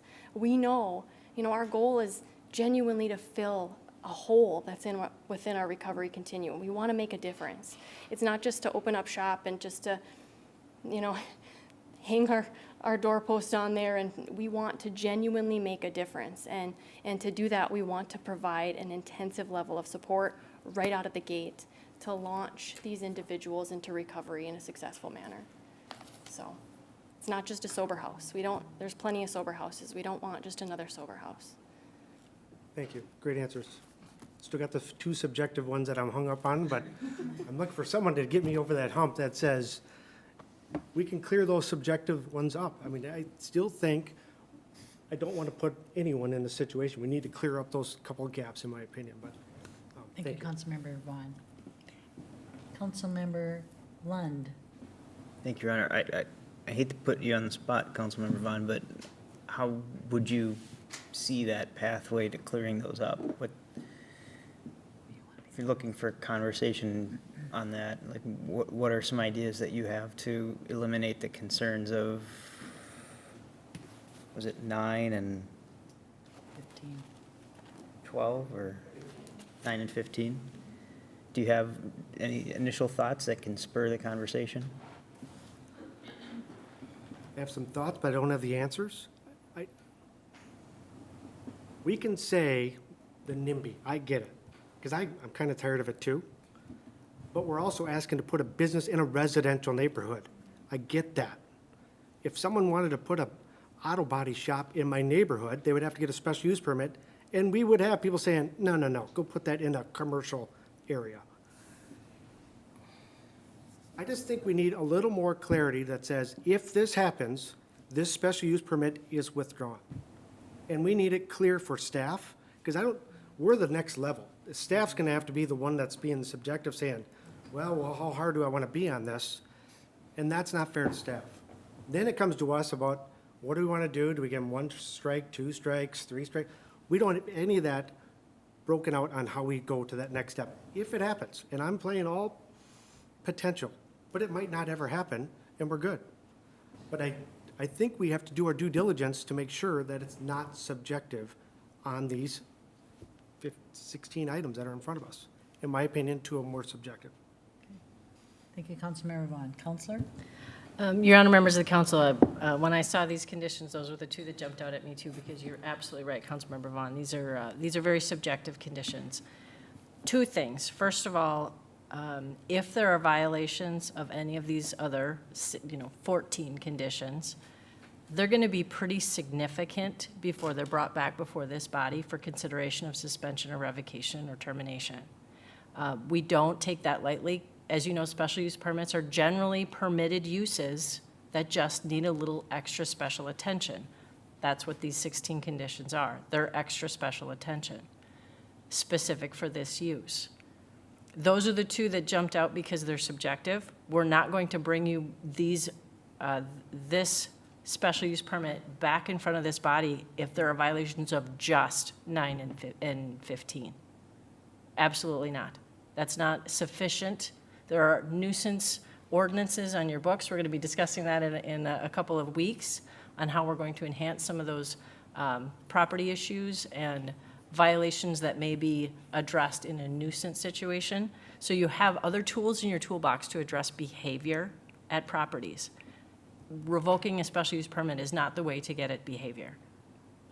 Whether you're using your abatement tools or your licensing tools or your other police officer, tools, criminal tools. But getting at them through a special use permit is not the way to get at behavior. So thing 1 is, we wouldn't bring it back before you just for violations of 9 and 15. Thing 2 is, you can remove those conditions today and it wouldn't break my heart. Make it objective. Just eliminate those 2 items, take it out of the equation. We'll deal with behavioral issues on our other tools that we have in our code. Thank you, Counselor. I have a question for the, Councilmember Vaughn. wasn't number 16 added as the last condition per the request of the police department? How I heard, when I watched the planning commission, I thought number 15 or number 16 was added per the request of the police department. Yeah. Commissioner, Council, I can clarify that. The last one we have is also a boilerplate condition we have on performance, so that wasn't, I think, part of the planning commission discussion. What the planning commission was discussing was the one related to, I think, number 15, which is the operation must maintain the peace and tranquility and livability of the surrounding neighborhood. I had a discussion with the police chief prior to the planning commission meeting, and we had put this condition on, in there at his request.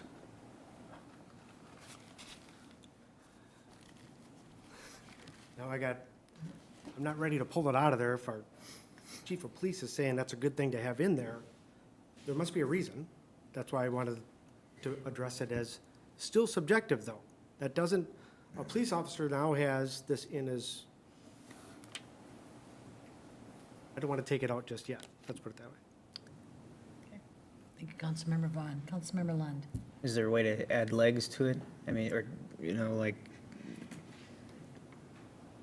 right now, it's pretty nebulous, right? And I think that's a big concern. I mean, is there like a 3 strikes kind of mentality? I'm not putting a number to it, but I'm just saying, is there a threshold of what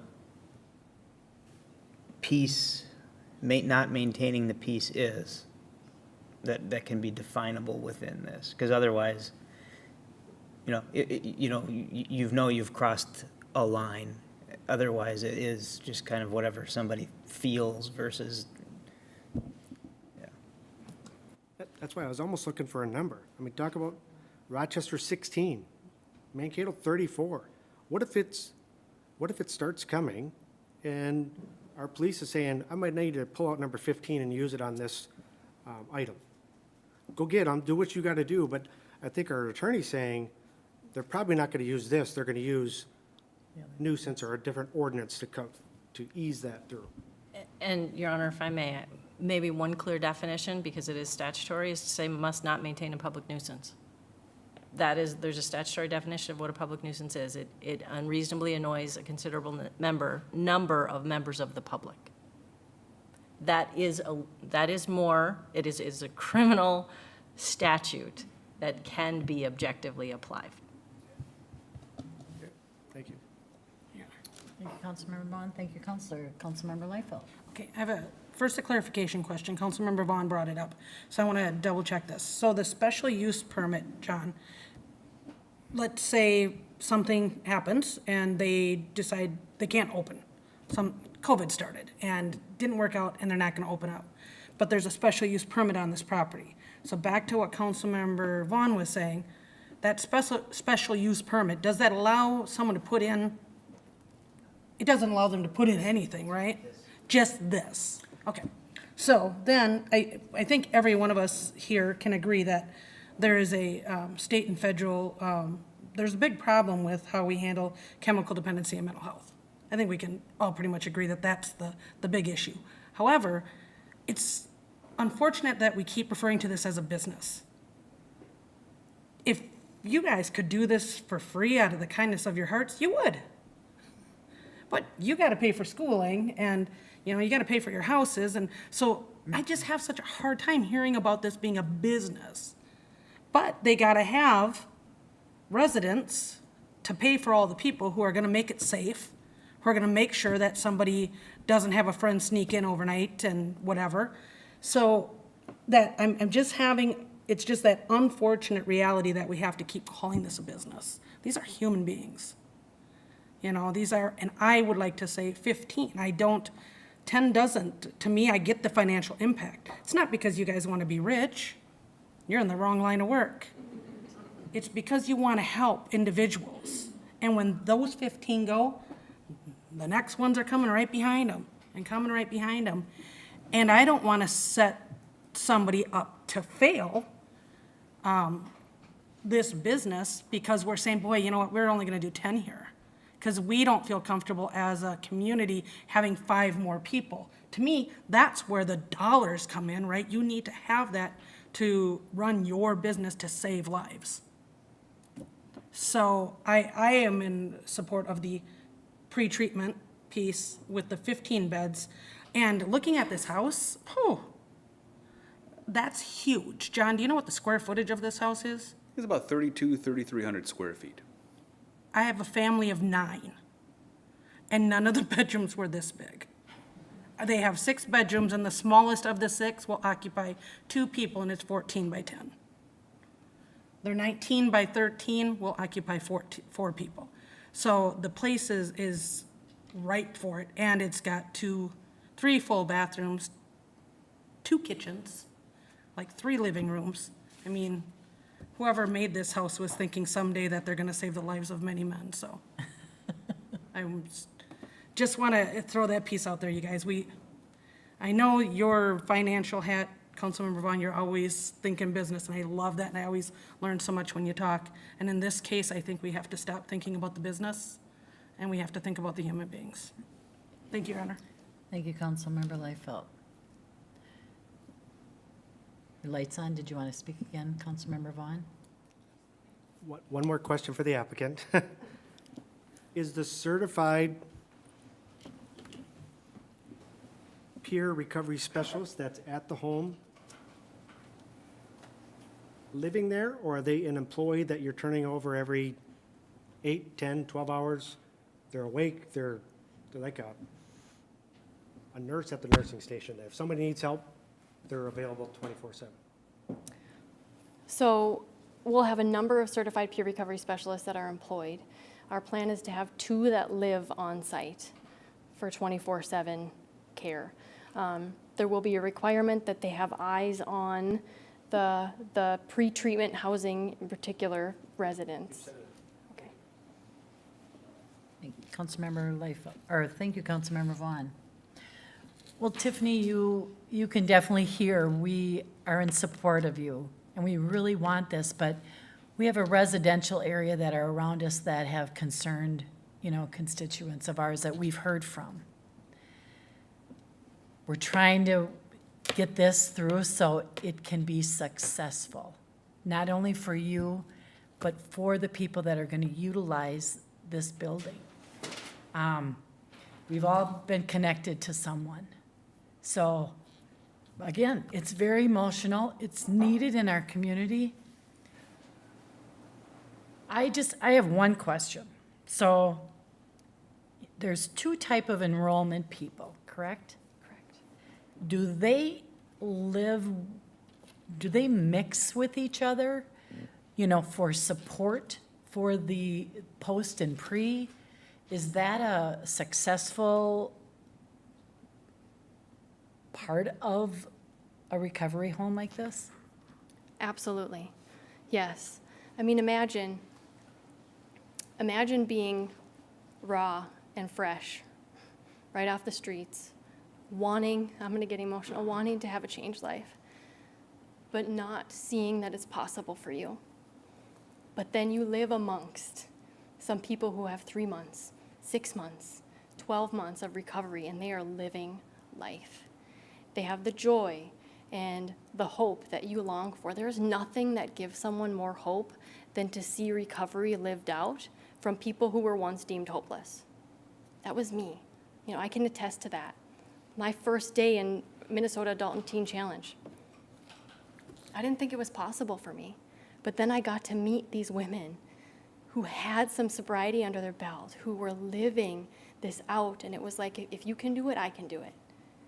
So it's an extraordinarily successful model. The peer recovery piece is crucial. You don't have professionals telling you, you need to live your life this way. You have somebody that comes alongside you that is an advocate and a cheerleader and a coach and somebody who just wants to help you succeed. Does that answer your question? It does. Thank you. Yes. Councilmember Vaughn. And I make a motion that we approve the special use permit for the state licensed residential facility, Rise Up Recovery, at 303 5th Street East, with the 16 conditions that we are asking for. Thank you, Councilmember Vaughn.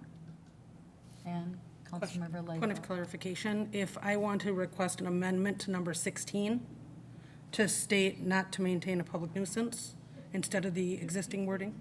No. 15? Thank you, 15. What would be the process to that, Councilmember Vaughn?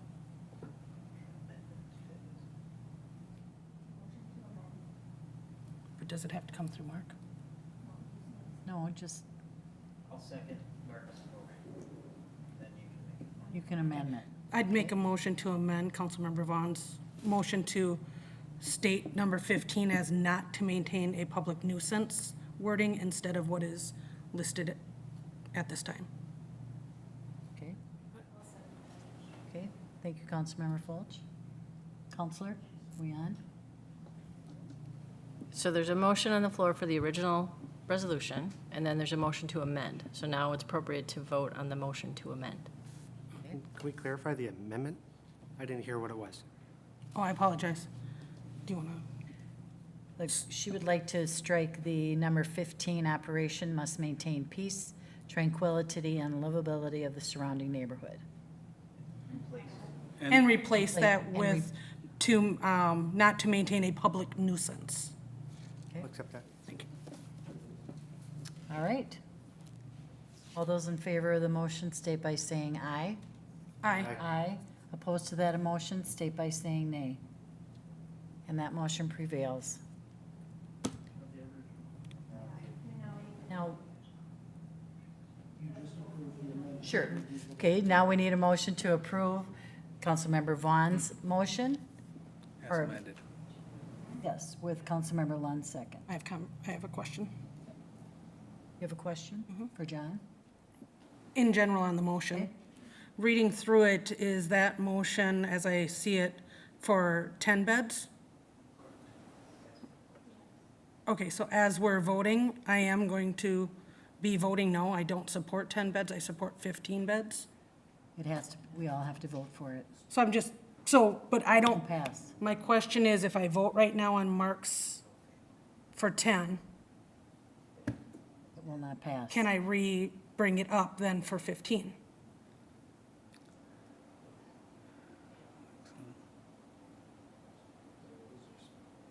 I feel like this was the whole conversation. If we're looking at what 5 people are going to do to our police staff, if I could ask a point of clarification from our experts here on that? Mhm.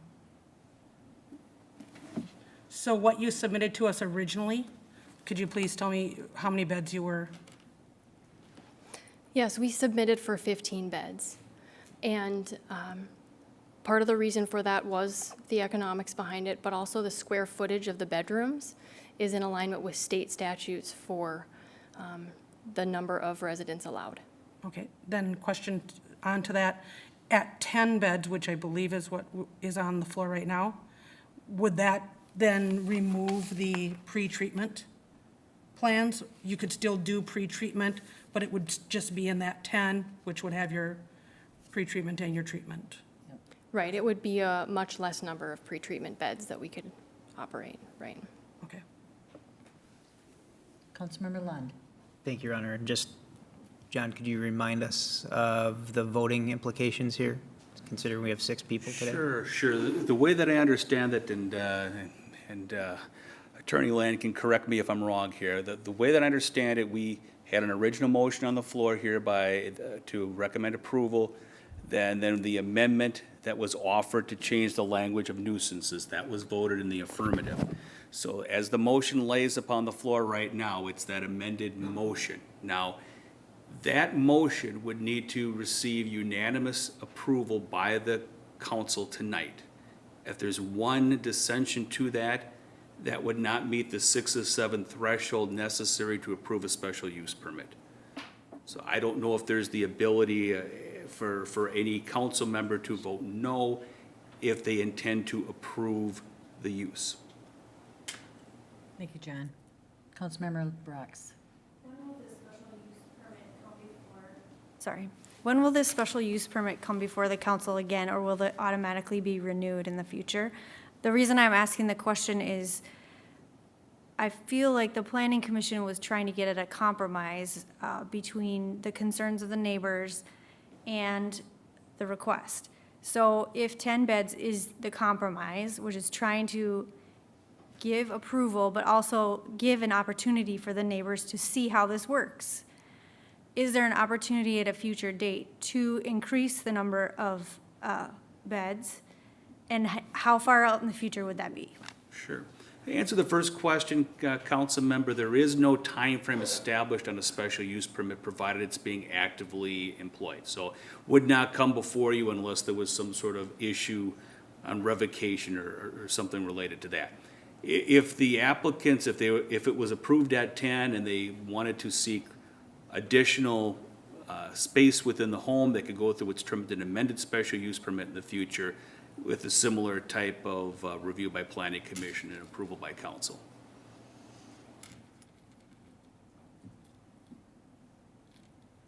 Thank you, Councilmember Brox. Councilmember Liefeld. My question still is out there. So if I were to not support this, and if there's anyone paying attention, I'm completely in support of this, completely. However, I think there should be 15 beds, not 10.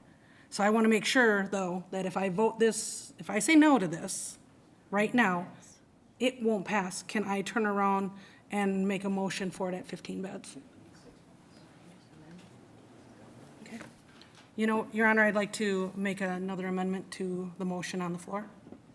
Okay, Counselor? And I would like to make a motion to amend it to 10 beds instead of, 15 beds instead of 10, as per requested by the Planning Commission. Councilmember Brox, thank you. Additional discussion, Councilmember Vaughn. Come a long ways here. I get what you're doing. But we have an applicant that has gone through two planning commissions, went through a lot tonight, has understood what we got in front of us, and is willing to go forward and answered one of my toughest questions at the end, I thought, to the best of her ability. And Councilmember Brox just talked about, come back, prove it to the neighbor. This goes back to my concerns. I don't think anybody on the DS right now should be saying no to this. Let these people, they applied for it, it's in front of us. Let's let this business thrive in Hastings. If it wants to grow, come back to us. We're gonna work with you. I don't understand why this amendment's coming in front of us. It's right in front of us. Thank you, Councilmember Vaughn. Councilmember Liefeld. And Councilmember Vaughn, I respect your concern here. And to Councilmember Brox's point, I believe that this was just a way for the Planning Commission to reach a happy medium, right? And I can provide a little bit of context in that. Please do, John, thank you. Council member. It was really more at staff at that time from a parking standpoint. I mean, they have 6 parking spaces available at this facility. If they have, if they're treating 10 people in there, we could work with the parking that they have. If they go up to 15, parking is going to be a challenge on that one. Now, within their documents themselves, they've limited the number of people that could have vehicles there, but I think that's where it originally came from.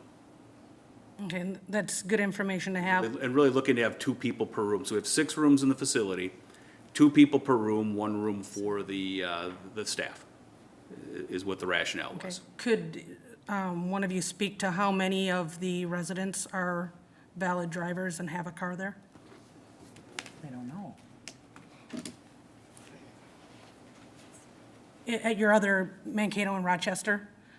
Yeah, that's a difficult question to ask, but from a policy standpoint, none of our pre-treatment residents are allowed to have vehicles. Okay. So that however many beds we allot for pre-treatment housing, that eliminates any kind of parking issues with them. So it's only post-treatment residents that would be allowed to have a vehicle, and we would limit that number of vehicles to 6. Okay.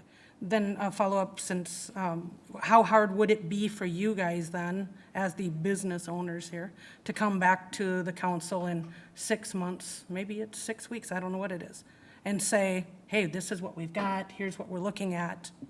Would it take any changes for you guys to go from the 10 to the 15? We're completely willing to do that. Okay, thank you, Your Honor. I withdraw my motion, or my amendment. Thank you, Councilmember Liefeld. There is a motion on the floor. All those in favor of the motion, state by saying aye. Aye. Opposed to that motion, state by saying nay.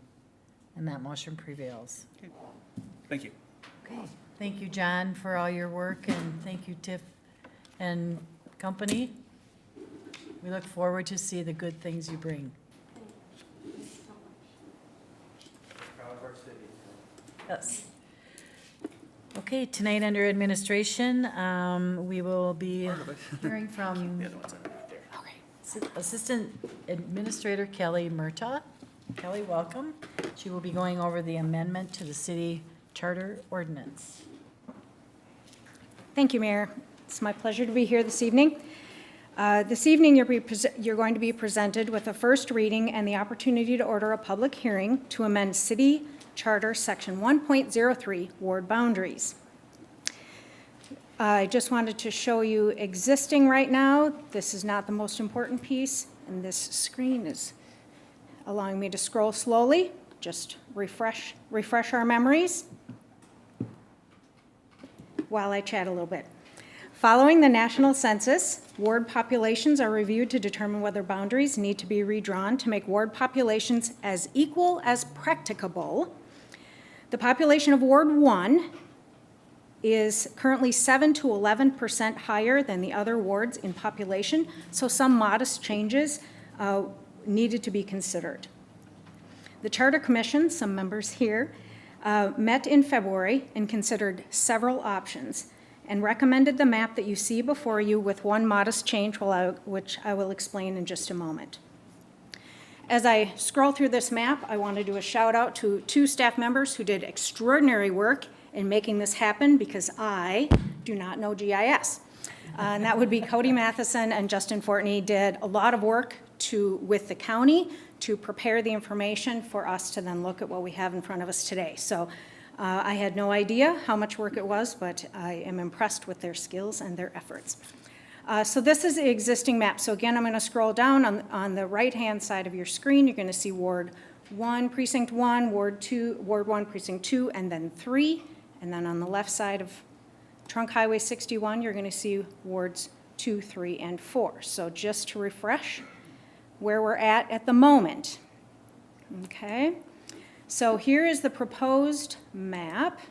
And I think I'm going to shrink this just a little bit and see if we can get it more on one screen. That's closer. So what we did in this map is made some modest changes. And like I said, this is representative mostly of what Charter Commission recommended. I noticed one thing as we were reviewing this after the meeting had concluded, and this area here in Washington County, which on the previous map was Ward 1, Precinct 1, was no longer contiguous based on a change that we had made, which I'll go through and explain in just a moment. It was no longer contiguous with Ward 1, and so we renamed it, or proposing that we rename it to Ward 2. Doesn't change voting. Voting would still be by absentee ballot. So just to summarize, there were modest changes to balance out the population, and so you'll see in this area here, that's green, kind of on the east side of 61, is now part of Ward 2 Precinct 2, or 3, sorry, Ward 2 Precinct 3. And then this area here, which used to be part of Ward 1, is now part of Ward 4. So those are the changes along with the renaming of this. No lines were changed in this particular section with Ward 2. You can see my little guy here, yep. There. So those are the modest changes that we have made to the map as it stands in front of you. Let you absorb that a little bit. If the first reading and order for public hearing are approved this evening, precincts and polling places will be adopted at the March 21st meeting. The public hearing, second reading, and adoption of the amendment to city charter would be at the April 4th meeting. So I will now stand for any questions that you may have. Thank you, Kelly. Councilmember Fulch. Thank you, Your Honor. Kelly, now that little area in yellow, Ward 4, Precinct 2, that used to be in Ward 1, yep, that one right there. Now, help me there. Now, that's DeGarrel's and Terry's Hardware. It is not. No, what is It that is there? around the mill area. It's the what? It's around the mill area, The mill area. this area here. BV Mill. What do you mean? So I'm sorry, yes. We talked about many options, my apologies. Yes, so this street, yep, is 21st right here. This is Commerce, and then this is Spiral. That's this area here. Oh, so that's all commercial right there anyhow. There's some residential in that area. We grabbed it because of population, yes, sir. Yeah, it's the mobile home park, Councilmember Lund. correct? No, Is that not correct? is it? What did you say, Councilmember Lund? It's the mobile home park by the hotel, correct? Oh, yes. Thank you. Thank you, yes. We need the actual topographical map, or the Yeah, how's the streets geographic on? map.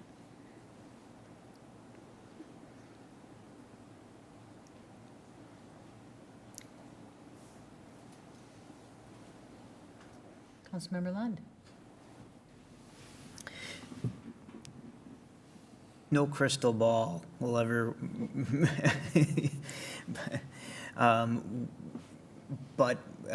you're not gonna be able to look forward and look at what population shifts might happen or, incremental growth, in years to come, I know. So you have to kind of like point in time and do your best here. But where I'm getting at is we just approved about 300 units today in Ward 1 Yep.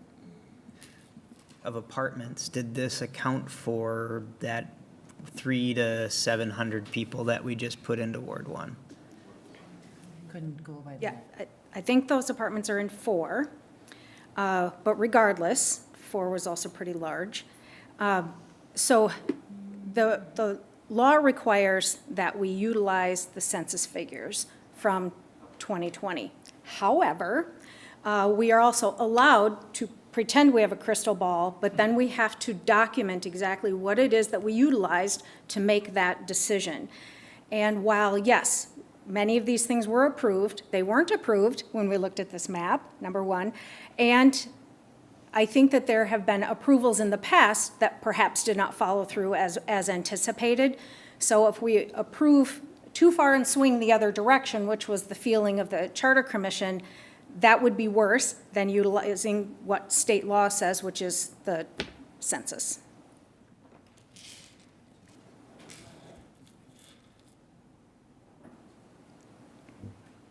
That's fair. I just wanted,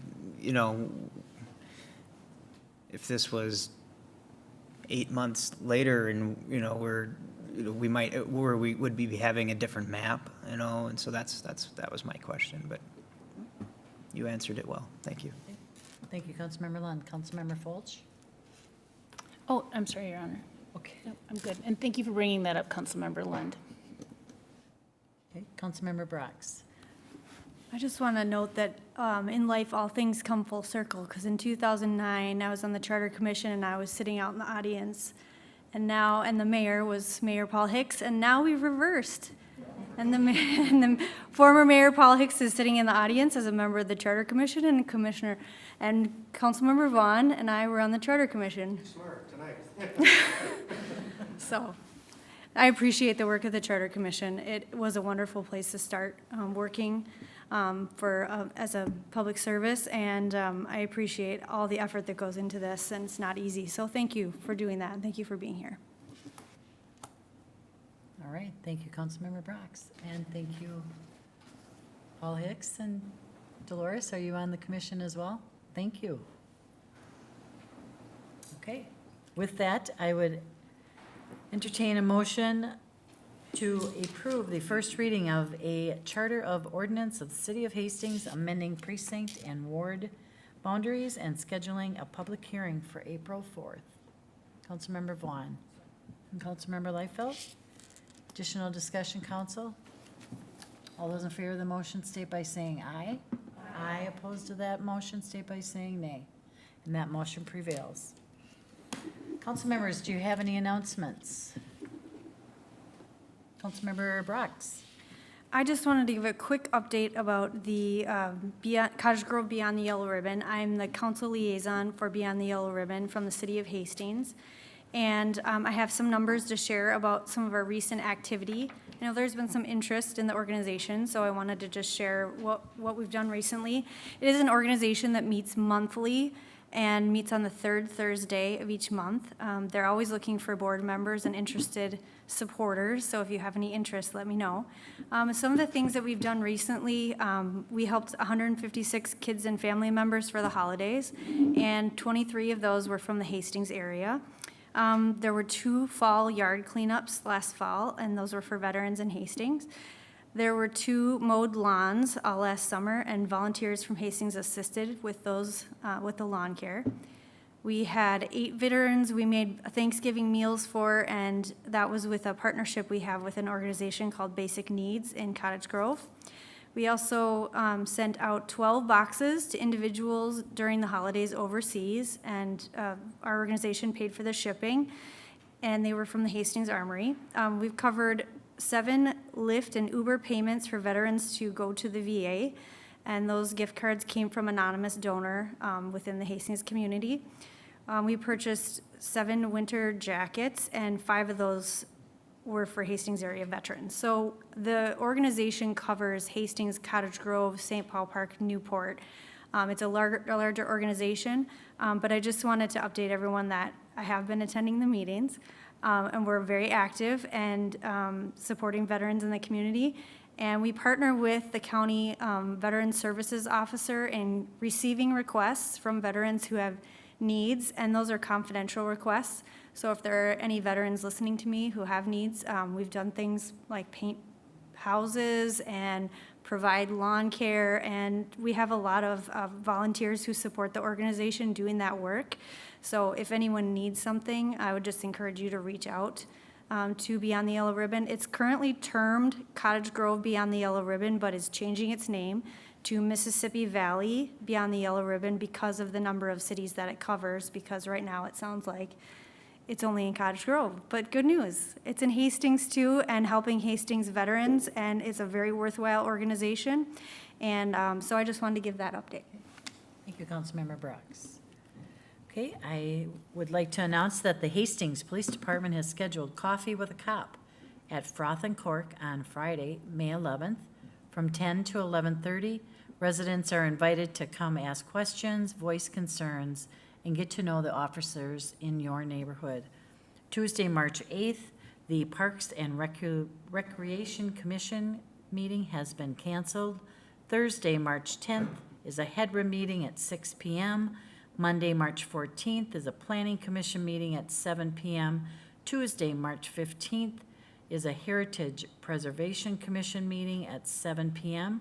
Wednesday, March 16th, is the Arts Task Force meeting, and that is at 6 p.m. Thursday, March 17th, is Public Safety Advisory Commission at 6:30 p.m.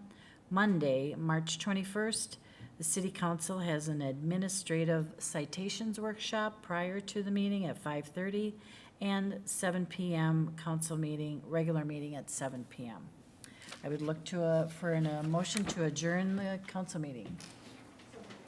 Councilmember Liefeld and Councilmember Brox, and no discussion. We are adjourned. Thank you. Record. Sure. You should be beaming with pride